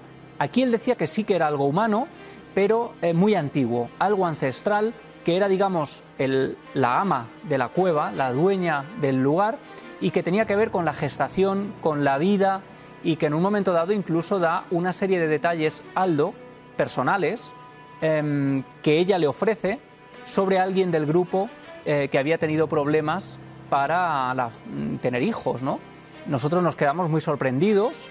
Luego, hablando en grupo, entre diferentes personas, vemos que efectivamente, información que Aldo no tenía, la ha dado perfectamente detallada, aparentemente información que había obtenido a través de esa mujer, ¿no? Cosa que a mí me deja alucinado. Esto es el templo. Este es el verdadero templo. Este es el verdadero templo. ¿Qué otra energía? Sí, totalmente. Este es el verdadero templo. Si tuviese que decirlo de algún modo, esto es el verdadero templo. La parte de allí es, digamos, la parte privada, y el fondo es la clave de todo, pero esto es el templo, por decirlo así. Esto es el punto donde se nota más el cambio brusco de lo que es la energía de aquí con lo de allí fuera. Y es precisamente aquí donde él dice que tiene su guarida, donde ella se encuentra especialmente cómoda, en la zona más angosta, más remota de la cueva, al menos a la que podíamos acceder nosotros, y aquí le hacemos a él la experiencia de aislamiento. El límite final, ¿no? Efectivamente, esta es la zona, fíjate, mira, es todo muy orgánico, si ¿no? ves al techo, es como visitar otros mundos, ¿no?, como pasa en estas cuevas. Parecen casi, unas formas orgánicas, ¿no? Además hay una cosa muy interesante, todo esto es, claro, formado por el agua, ¿no?, por la caída del agua. En las imágenes se nos ve a Enrique y a mí con una luz azul, porque el propio brillo de la cueva parece de otro planeta, es como si estuviera lleno, ¿no?, de un material desconocido, maravilloso, es como la cueva del tesoro. Y aquí es donde Aldo Linares se queda sentado y durante toda la experiencia de aislamiento se siente acompañado por esta mujer. Él dice que es una sensación agradable, que es una mujer que se siente interesada por nuestra presencia y que pertenece al lugar. Desde luego a nosotros nos deja muy sorprendidos, ¿no?, que Aldo, una vez más, podría haber dado 1000 detalles, haber dicho 1000 cosas de la cueva. Ojo, luego no dice nada sobre los quemados, ¿no?, que también Enrique y yo estábamos expectantes. Esa es un poco la cuestión. Nosotros, sabiendo esa información previa y por el desconocimiento de Aldo, he pensado, bueno, a ver cómo ubica este suceso histórico Aldo en toda esta historia. Y no, en absoluto. Ni le dio importancia, ni apareció. Habló de humo, sí, de manera muy liviana, pero no detalló, digamos, toda la historia que nosotros ya conocíamos. Pero claro, habló de otras cosas de las que de momento no tenemos registro, y luego habló de esta mujer, de la dama de la cueva, que es una imagen preciosa, que es una dama de la fecundidad. Ha habido siempre una relación, no sabemos si esto es posterior, pero desde luego entre lo femenino y las cuevas, las formas de vulva y vagina, en oquedades. Yo recuerdo, por ejemplo, Cueva de la Garma, si no me equivoco, donde incluso consultando con un ginecólogo, nos decía que estaba hecha y pulida de tal manera, o sea, tocada a lo mínimo esa entrada, como hay alguna por aquí, que la forma en que tú tenías de salir era muy parecida al parto, ¿no? Y el hombre nos lo contaba. Y siempre se ha dicho, nunca se ha demostrado, es verdad que hay cuevas españolas con signos que se llaman vulvares, incluso pintados, ¿no?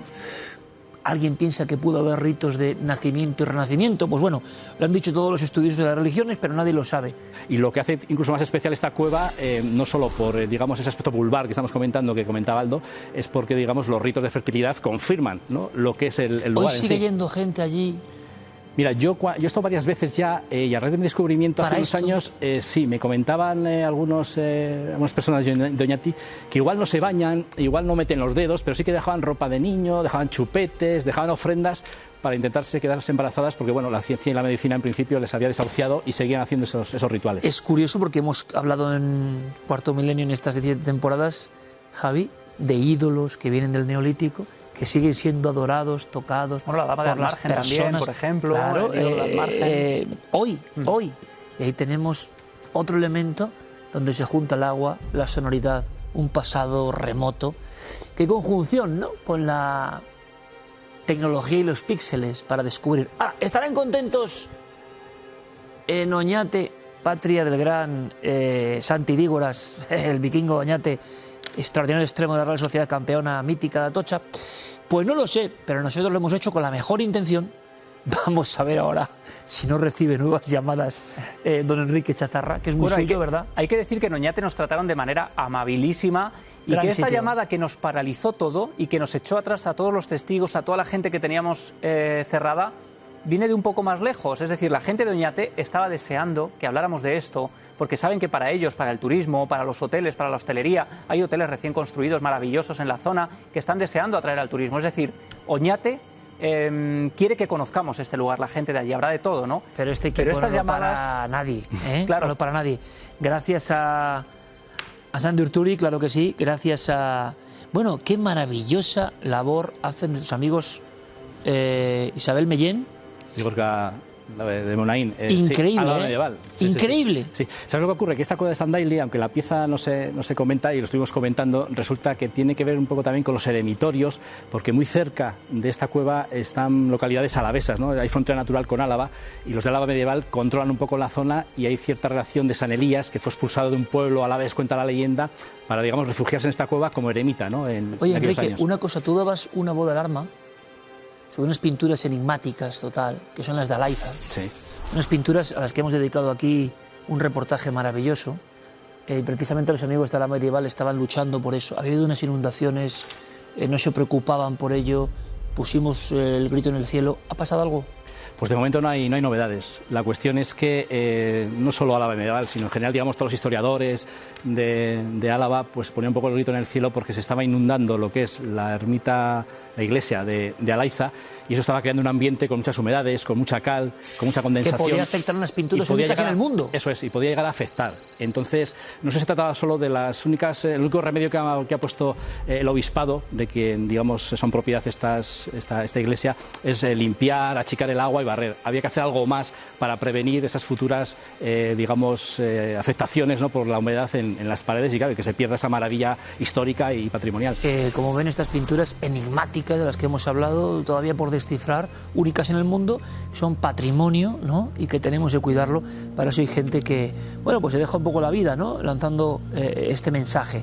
Enrique, como siempre, compañero, mil gracias. A vosotros, un placer. Atento al teléfono. Venga, te contaré. Va a ser un poco John Kill, las llamadas extrañas a Enrique Chazarra. Ahora, hay una cosa que quien llama tiene que saber. A Enrique Chazarra Artaza no lo para nadie. Nunca, ¿no? No lo para nadie. Algún día contaremos la vez que quedó encerrado en un lugar en pleno casco de Vitoria, que fue muy complicado, le costó mucho salir, y no era la cueva de Sandaili. Bueno, Javi, gracias como siempre, compañero. Un placer. Bueno, maravilloso, qué bonito, y yo creo personalmente, hoy en día no hay mejor campaña para un lugar que esto. Vamos ahora con otras imágenes. Están de aquí.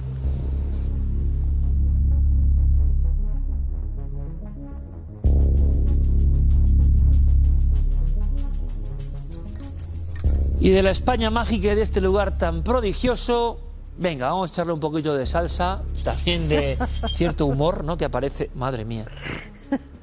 Este es, claro. No, eso no es. No. Ahora un nuevo juego es ¿dónde está? A ver si puedo poner un plano aquí, mis compañeros. ¿Dónde está? Ah, me acuerdo yo con Alma en Japón. Que... Sí. ¿Y es el tonto de la semana?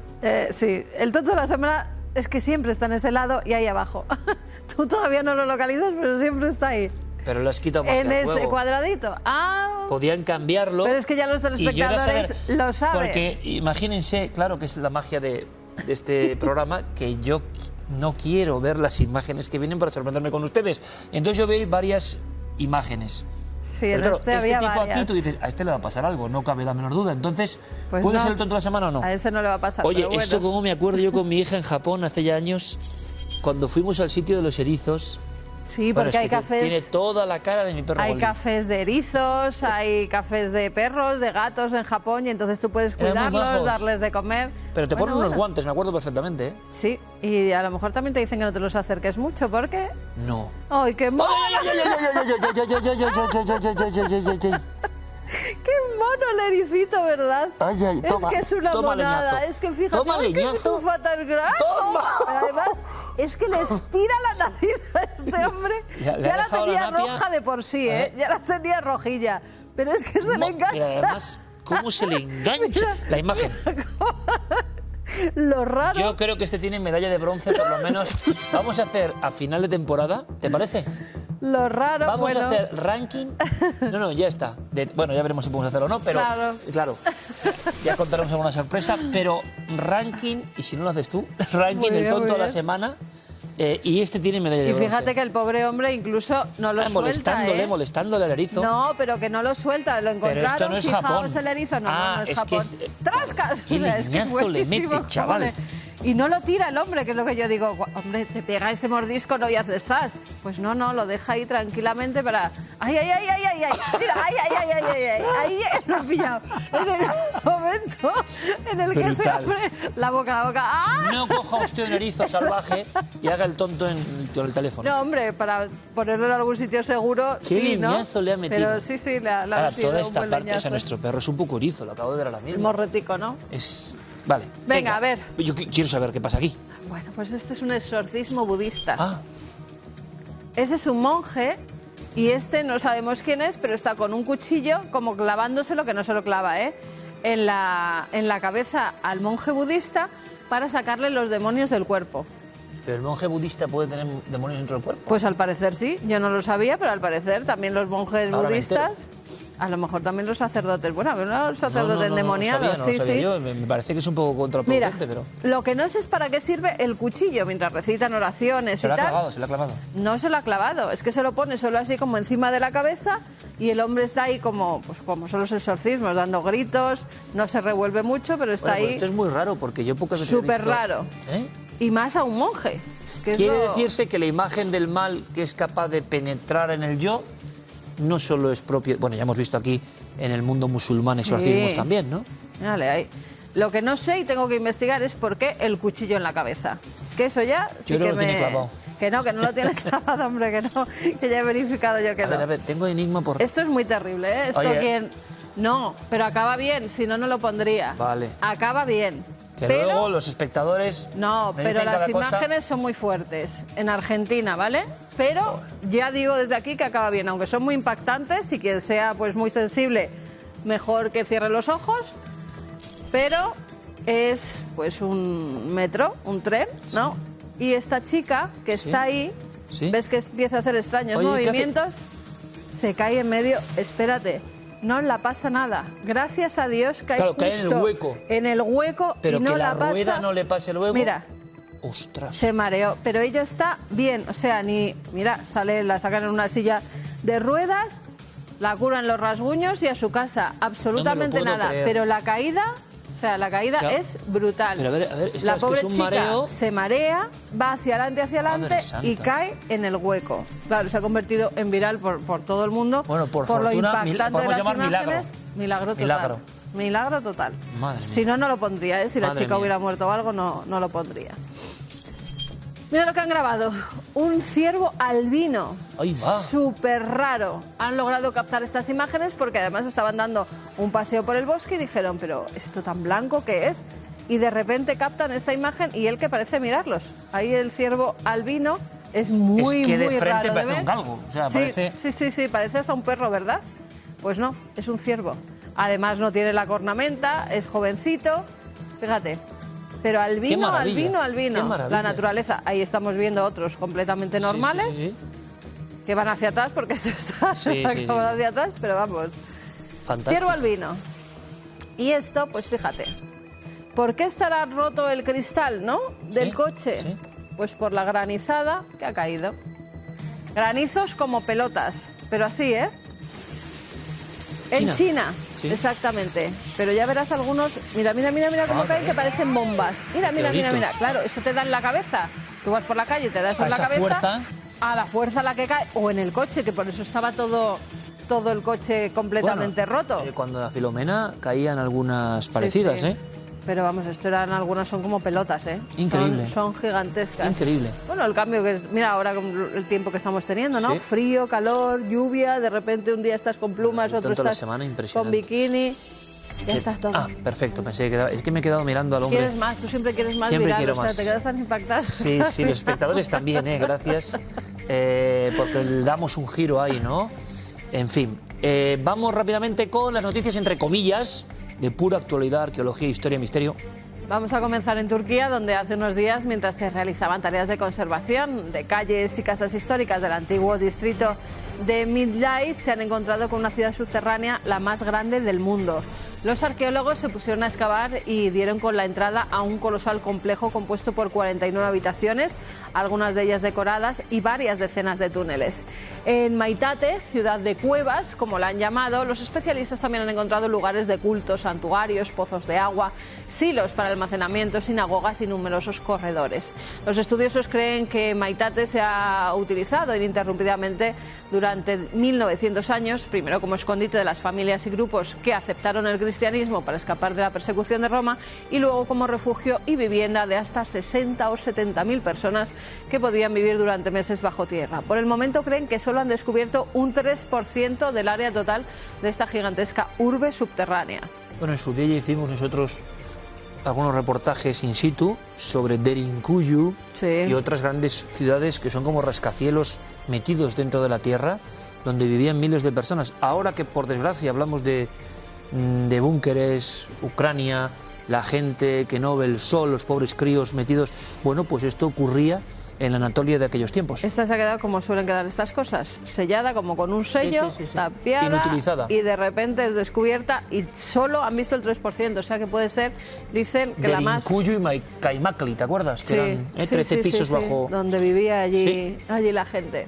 Mira, nos vamos hasta Japón, donde en la playa de Ugu, en la prefectura de Fukui, un vecino encontró un calamar gigante aún con vida. El cefalópodo, que mide casi 4 metros y pesa unos 80 kilos, estaba varado, y los veterinarios que lo examinaron creen que pudo desorientarse al seguir a alguna presa, ya que viven en las profundidades. Los científicos piensan que es un ejemplar joven, y lo que más les ha sorprendido es que se encontrara vivo, ya que normalmente por la presión que sufren al ascender hacia la superficie mueren. La criatura ha sido transportada al acuario Echizen Matsutsumi en la ciudad de Sakai, donde realizarán un examen completo para ver a qué especie pertenece. Qué extraño verlo en movimiento. Rarísimo, vivo. Además cómo mueve los tentáculos, ¿no? Qué rojo. Y está ahí en la playa. Le están midiendo y está, tremendo, fíjate, moviéndose.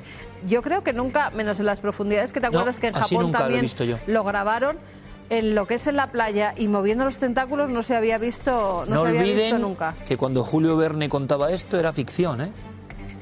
Claro. Bueno, creen además que este tipo de calamar puede alcanzar los 14 metros, algunos de ellos. Por eso esos monstruos marinos, ¿no?, que parecían coger barcos y tal. Bueno, pues sí que existían. Fíjense en estas imágenes que ha capturado el rover Perseverance de la Agencia Espacial, donde se puede ver un eclipse solar en Marte. Este se produce en el momento en el que Phobos, una de las lunas del planeta rojo, característica por su forma de patata, pasó frente al Sol. El avistamiento, que duró aproximadamente 40 segundos, mucho más corto que un eclipse solar típico de la Luna y la Tierra, pero es que Phobos es aproximadamente 157 veces más pequeño que nuestra Luna. Además, son las primeras en mostrar un eclipse solar de Phobos en color, por lo que se pueden ver detalles de forma de sombras, crestas, baches o incluso manchas solares. La NASA espera que las imágenes ayuden a los científicos a comprender mejor la dinámica entre Phobos y Marte y entender lo flexible que es el interior del planeta rojo, revelando más sobre los materiales dentro de la corteza y el manto. Tremendo, qué maravilla, qué maravilla, tremendo, nunca lo había visto. Patatón pasando. Estoy imaginando por la música ahí para esto, es que es impresionante. Cuando descubren las dos lunas, les ponen Phobos y Deimos, espanto y terror. ¿Por qué será? Sí. Y acabamos en la ciudad de Zhangjiakou, en el norte de China, donde un equipo de expertos en reliquias culturales está examinando edificios y murales antiguos para revelar sus misterios.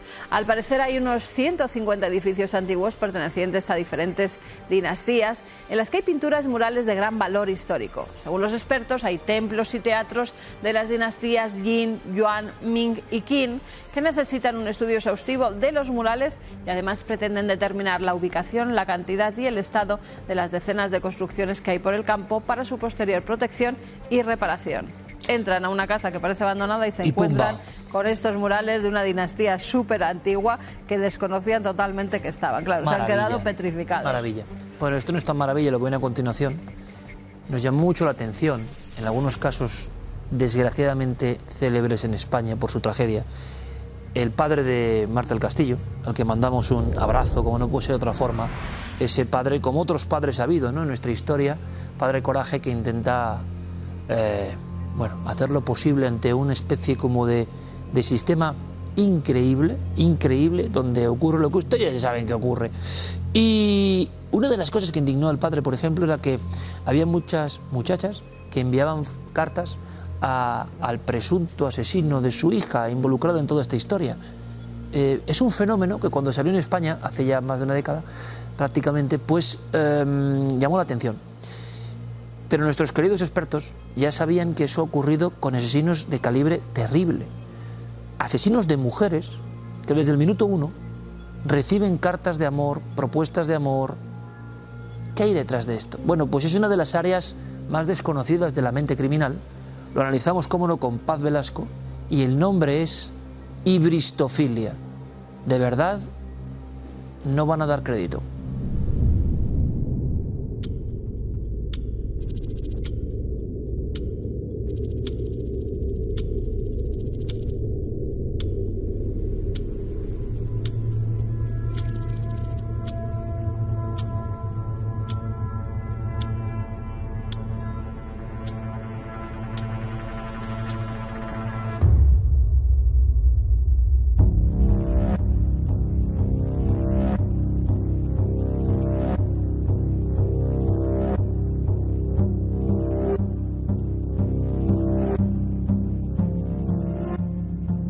Recientemente, el padre de Marta del Castillo hablaba de las diversas, múltiples, infinitas injusticias del asunto de la muerte de su hija y se refería también a la admiración que en los primeros tiempos, parece mentira, en otras mujeres habían tenido los propios implicados en el asunto.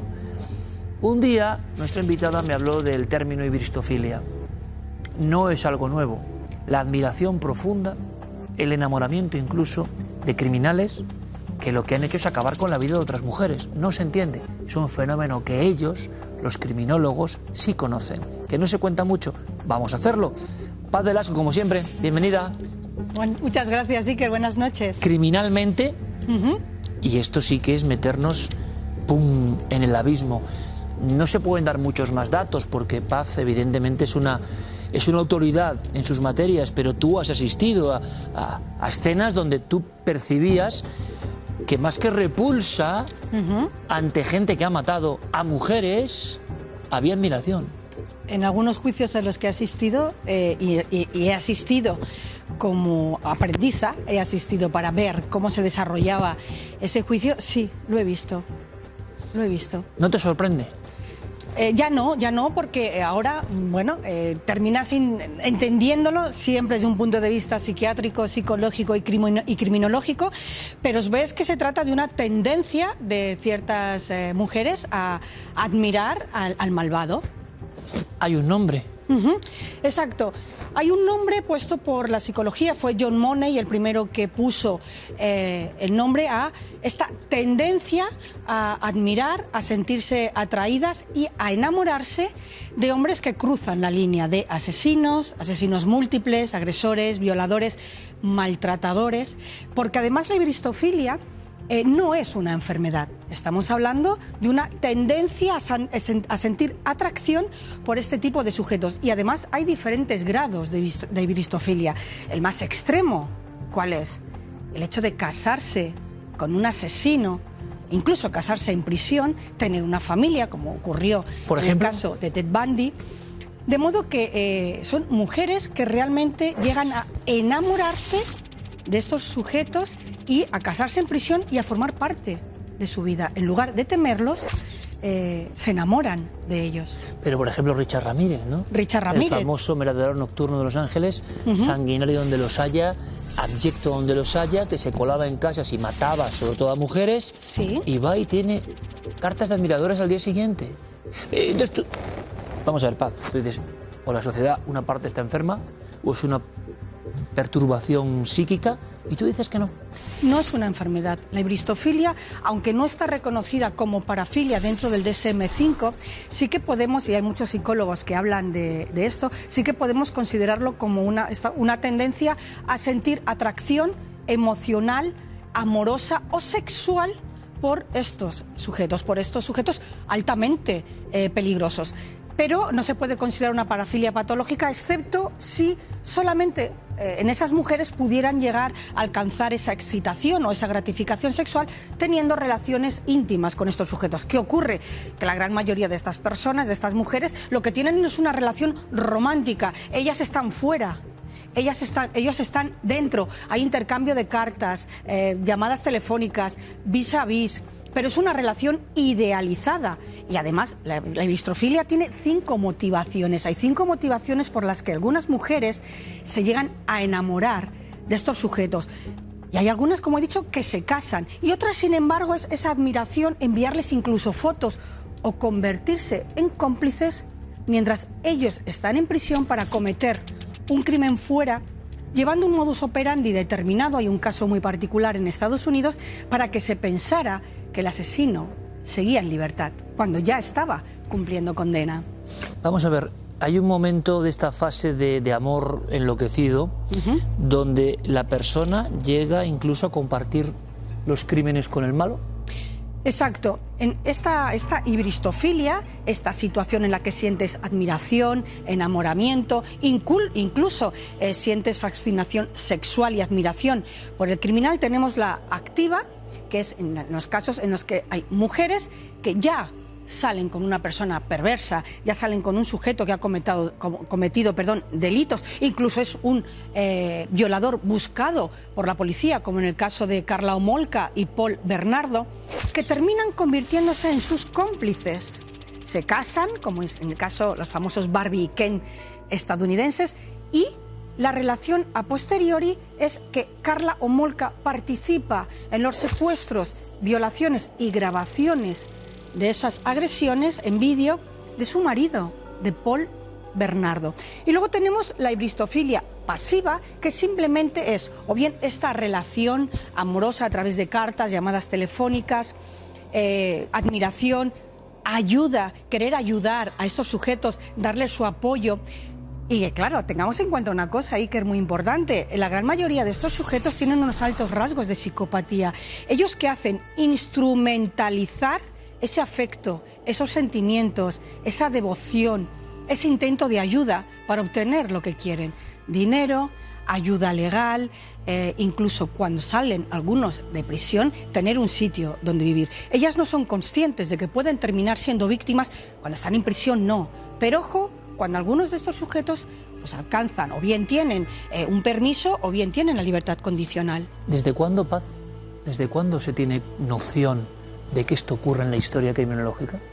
Pues realmente desde finales del siglo XIX... Ya había estos casos. Ya había casos en los que un sujeto era detenido, y tengo aquí uno de los primeros que se conoce a nivel periodístico, es decir, y con crónicas históricas. William Henry Theodore Durran, conocido como el demonio del campanario, asesinó a 2 personas. Y fueron muchísimas las mujeres que acudían a verle en el juicio para conocerle. Y después tenemos... En plan fans. Sí, fans, en plan fans. Pero claro, fíjate, esta admiración se puede dividir en estas 3 situaciones. Admirarle porque hoy en día es mucho más claro, son sujetos altamente mediáticos, son famosos, y son famosos precisamente por los crímenes que han cometido. No olvidemos nunca la simbiosis entre determinados criminales y crímenes violentos con cómo la prensa los presenta, porque hay una retroalimentación. Ellos adquieren, como dijimos, esa fama y esa notoriedad, y la prensa vende. Pero yo aquí, ejemplares. Sí, pero te iba a preguntar y lo decía, vamos a ver, sobre todo en las últimas fechas, se puede hablar de criminología para aprender, y hay momentos donde uno no sabe si... Ha habido mucha discusión sobre esto, ¿no? Prácticamente se está llegando a un nivel de que el criminal parece bueno, ¿no? O le justifica algo, o su aventura es impresionante. Y entonces, ¿hasta qué punto los medios de todo tipo, cines, plataformas, televisiones, prensa, lo que sea, radio, series, tienen una parte de culpa en el sentido de colocar al criminal en vez de en lo abyecto en Star System? Es una línea muy delgada, es decir, en Estados Unidos desde hace muchísimos años, cosa muy diferente a lo que ha ocurrido en España, el criminal ha sido mediático. El criminal hemos visto que hablaba incluso con la prensa, él se presentaba en sociedad y la prensa utilizaba, por supuesto, todo esto pues para vender ejemplares. Ya pasó con Jack el Destripador. ¿Qué ocurre?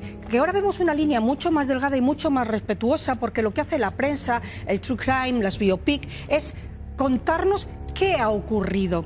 Y entonces sí que nos dan una serie de rasgos donde podemos ver que estamos ante un sujeto malvado, que estamos ante un psicópata, que estamos ante un sujeto como Billy Milligan con un trastorno de identidad disociativo, con personalidad múltiple.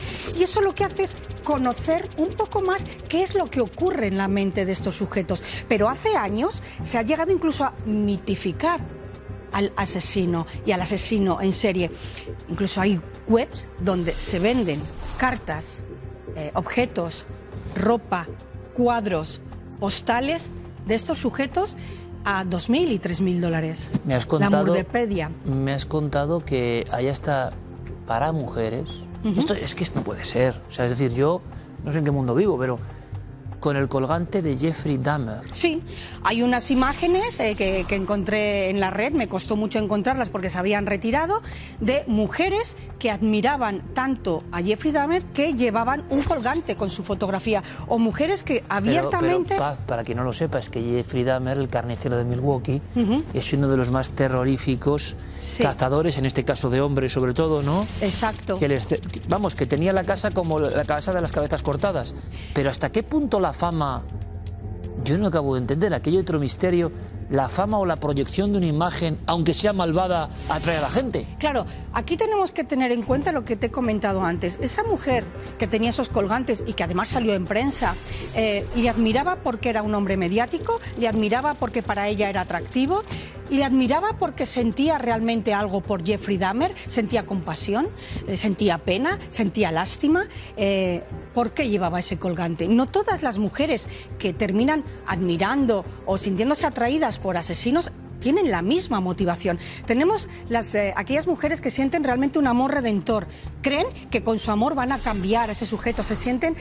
la buena samaritana, ¿no? Cercanos a ellos, exactamente, como diciendo, bueno, yo con mi amor voy a conseguir cambiar a este hombre. A este demonio lo transformo. Completamente imposible. Luego tenemos a otras que lo que tienen es ese amor romántico. Por primera vez en su vida tiene una relación sentimental con un hombre, una relación que ellas controlan. Él está en todo momento, saben dónde está, cuando llaman por teléfono les contesta, contestan sus cartas y se hacen que se sientan el centro de su mundo. Y luego tenemos aquellas que, bueno, pues realmente lo que quieren es salir de su anonimato y se acercan a estos sujetos para lucrarse, como en el caso de Charles Manson, que estuvo a punto de casarse a los 83 años con una jovencita de 27, hasta que él descubrió que lo que realmente quería era que cuando él falleciera, ella iba a exponer su cadáver y a lucrarse de él. Imagínate las personas que hubieran ido a ver el cadáver de Charles Manson, que esta es otra historia. Otra historia que podíamos un día comentar. Paz, serial killer groupies. Sí. Las primeras a nivel mediático y que salieron en prensa, salieron en televisión, fueron las serial killer groupies de Ted Bundy. Ted Bundy, bueno, había muchísimas adolescentes, muchísimas jovencitas a la puerta de la sala, a la puerta del juicio, con pancartas diciendo Ted Bundy, I love you, Ted Bundy es inocente, Ted Bundy te queremos. Y él era consciente. Imagínate lo que es para un sujeto con los rasgos de Ted Bundy sentirse admirado, lo que alimenta aún más su ego.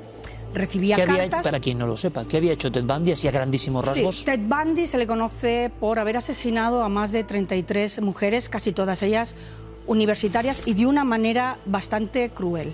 Muy bien. Y las universitarias estaban con I Love You, Ted Bundy. Pero esto ocurrió en España. Esto cuando Miguel Carcaño entró en prisión, había niñas, porque eran niñas, estamos hablando de adolescentes, que le escribían cartas, que le enviaban fotografías, que le enviaban regalos, que le enviaban dinero, y en 2015 esto se decidió cortarlo. No, cortarlo, se acabó. Incluso una de ellas consiguió tener acceso para tener llamadas con Miguel Carcaño. Un sujeto que había estado implicado en la muerte de una niña como ellas. Sí, esto ya ocurrió cuando Miguel Carcaño era el culpable confeso, cuando él ya dijo que era el culpable. Y fueron muchísimas, incluso el caso de Raquel e Iria, las asesinas de San Fernando. He traído el extracto de la carta por si quieras que te la comente un momento. Sí. La carta que escribe Raquel a José Rabadán. Recuérdalo, Paz, porque hablas de los casos y por algunos supuesto. quizá no lo sepan, de dos muchachas, además con un tema medio les gustaba la ouija, correcto. Y matan a otra compañera. Sí, Raquel e Iria, más conocidas como las asesinas de San Fernando, lo que hicieron fue matar a su compañera Clara de 32 puñaladas. Aquí, pues bueno, había una serie de motivaciones. Una era, por supuesto, la envidia y el odio que sentían porque eran un triunvirato. Pero Clara se enamora y empieza a hacer un poco su vida con su pareja.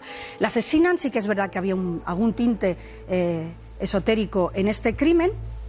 Y fíjate que cometen este crimen muy cercano a cuando José Rabadán mató a toda su familia. El asesino de la katana. El asesino de la katana. Entonces, en esta carta que escriben a José Rabadán no solo dicen que le admiran, sino que antes de cometer su crimen le preguntan: ¿me puedes explicar qué se siente al matar? ¿Entre adolescentes? Sí, José Rabadán tenía 16 años, Raquel 16, Iria 17, y cometieron un crimen porque llegaron a decir que admiraban lo que había hecho José Rabadán. Por cierto, fueron las primeras menores en ser juzgadas con la ley del menor que entró en vigor en el año 2000. Fenómenos del ámbito de la criminología, que sabemos que muchas personas hablan de criminología y de sucesos, pero pocas veces yendo al fondo de la cuestión y arrojando luz sobre perspectivas muy poco conocidas. La hibristofilia hoy será motivo seguro esta noche de debate, y eso siempre es interesante. Paz Velasco, Criminalmente, como siempre, muchísimas gracias por instruirnos, por enseñarnos, por aportarnos. Gracias, Paz. Muchísimas gracias, Iker. Vamos ahora con otras imágenes, yo espero que más amables, que vienen a continuación en Cuarto Milenio.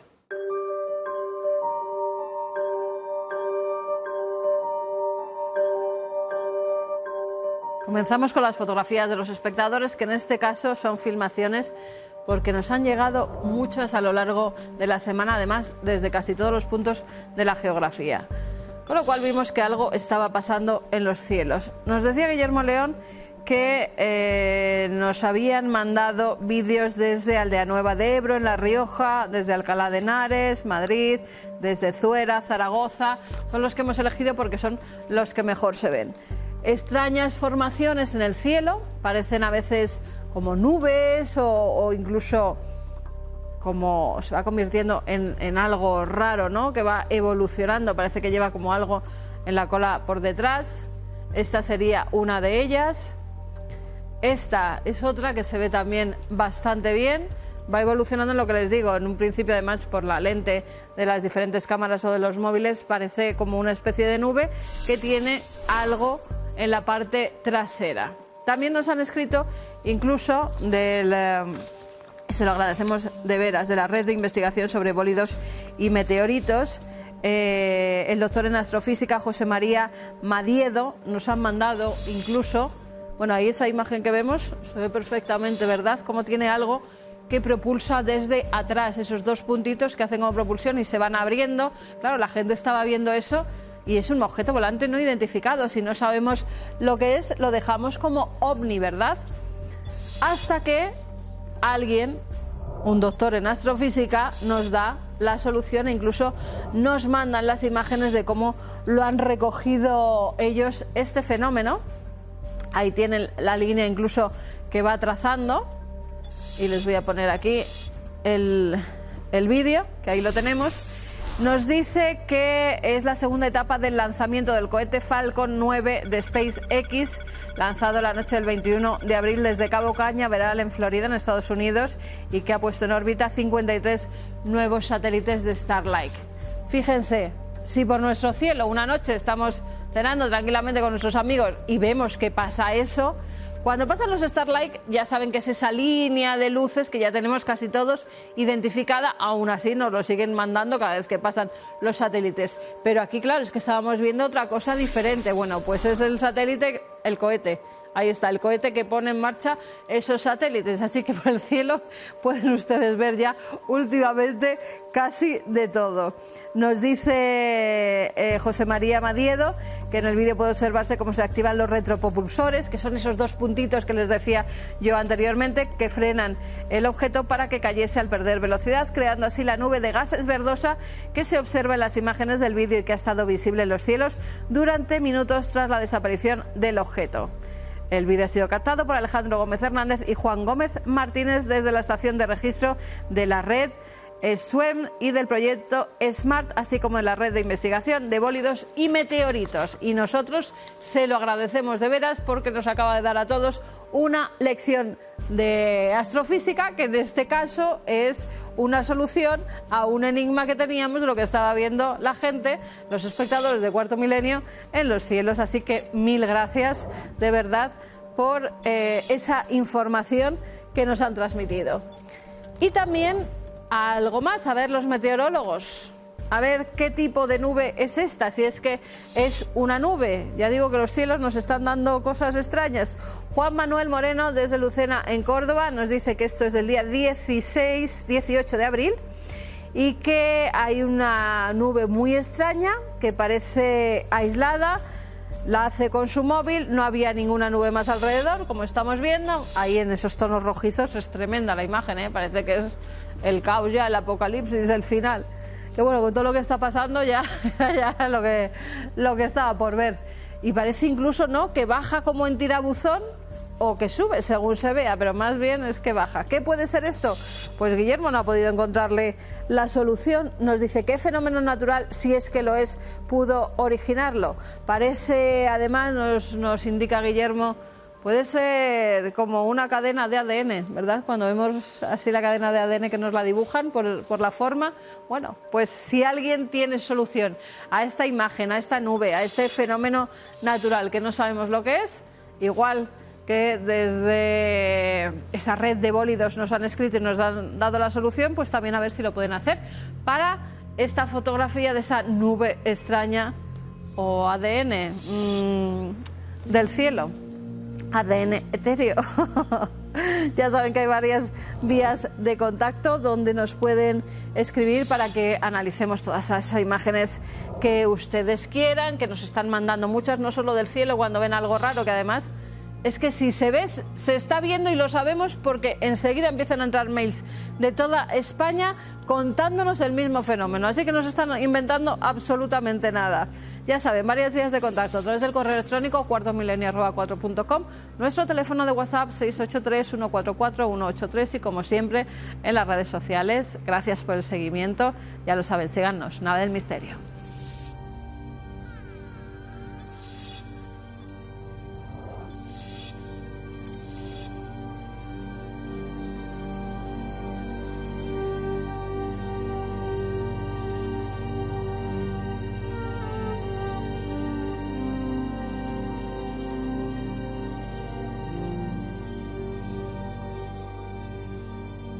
Miren, las carambolas de las cifras y los números, qué curioso. Hace 20 años ahora, pero 20, número redondo prácticamente, yo conocí al doctor Cabrera. 20 años no son pocos. Y estaba yo en un programa en el que colaboraba en aquel momento de la órbita de Televisión Española y alguien me dijo, yo le había visto en alguna intervención, pero alguien me dijo, ya verás este doctor, ¿no? Él era 20 años más joven y yo también. Y este doctor, ¿cómo habla? ¿Cómo lo cuenta? ¿Qué sartenazos pega, no?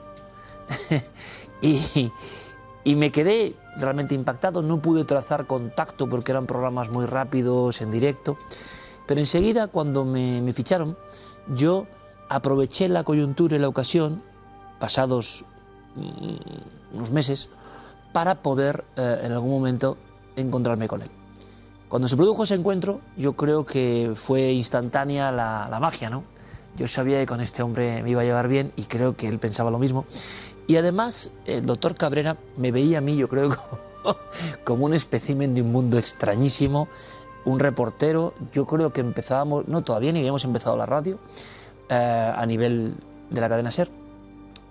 Y él veía quizá mi entusiasmo por los temas extraños, en los cuales él era bastante escéptico, ¿no? Y fíjense lo que contaba Miguel de Cervantes, ¿no?, que pasa muchas veces en la vida, de la sanchificación o la quijotización, que los personajes de una aventura común acaban trasladándose un poco sus formas de pensar, acaban contagiándose el uno al otro. Y Cabrera y yo hicimos tándem durante mucho tiempo, como ustedes saben, y nos hemos pasado en grande. Hemos hecho de todo. Cada vez que lo recuerdo, ¿qué le pasó al doctor Cabrera? Se encontraba tan a gusto, ¿no?, que, bueno, pues pasábamos de unos primeros temas en la primera época de Cuarto Milenio. El mundo ha cambiado tanto, ¿verdad? No existían las redes sociales, parece mentira. No existían prácticamente los teléfonos inteligentes, no existían las plataformas.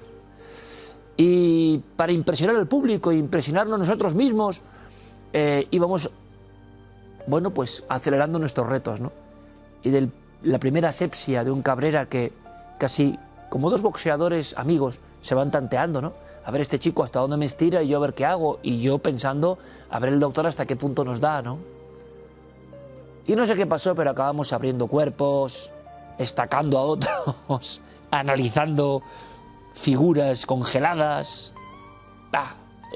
Maravilloso. Y siempre, ahora con la reentré de Cabrera tan reciente, siempre me decía que, como hicimos con las caras rotas, hay que volver a hacer ese tipo de cosas.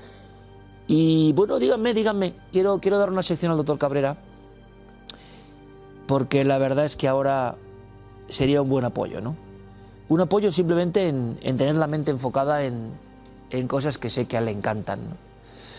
Porque, como ustedes ya saben, nuestro querido doctor Cabrera, el doctor Cabrera, siempre desde el programa 1 asociado a Cuarto Milenio, nuestros queridos compañeros, ya no existe ese programa, pero para mí el mejor programa de humor que ha habido en la historia de esta televisión, que es Vaya Semanita, en Euskal Telebista, unos profesionales increíbles, nos trataban con muchísimo cariño y imitaban mi personaje, que eso no es tan excepcional, y el del doctor Cabrera, que era maravilloso, lo hacían maravilloso.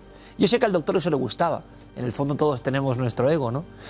Y lo hacían con mucho cariño. Es decir, llegamos a una cúspide. Luego es verdad que la vida nos distanció un poco, circunstancias que yo creo que son ajenas, el ruido en las redes, un montón de cosas, y Cabrera un poco abrumado por una serie de historias, bueno, decidió hacer una pausa.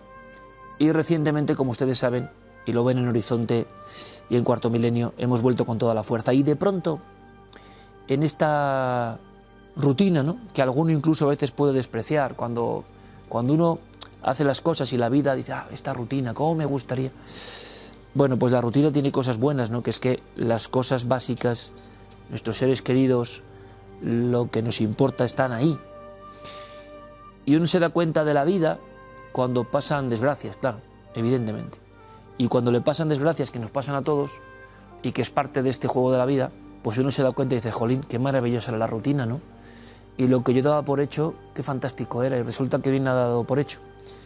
Esa frase que yo digo muchas veces de que cada día de verdad es un regalo, bueno, tenemos la conciencia de que vivimos y que la muerte es muy extraña, pero sí, la muerte y la vida están danzando todo el rato, pero no nos educan para eso, ¿no? Es normal también.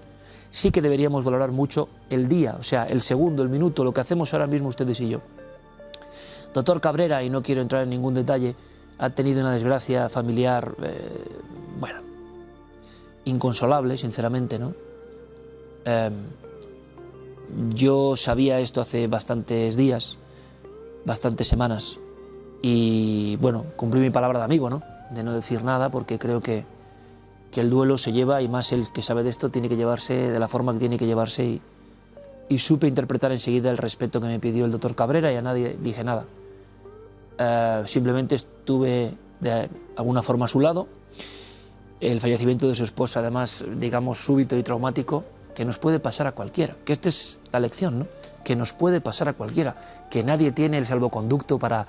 No, a mí me hace mucha gracia la gente que dice, no, mira, me voy a casar dentro de 2 años. Y tú dices, ojalá y maravilloso, pero ¿qué pasa en la vida durante 2 años? Si es un universo nuevo cada día, casi, ¿no? Por desgracia y por fortuna esto es así. En el ámbito de la muerte inesperada, o de la enfermedad, del accidente, pues nadie lo espera, ¿no? Pero es parte de este combo extraño que nos ha tocado vivir.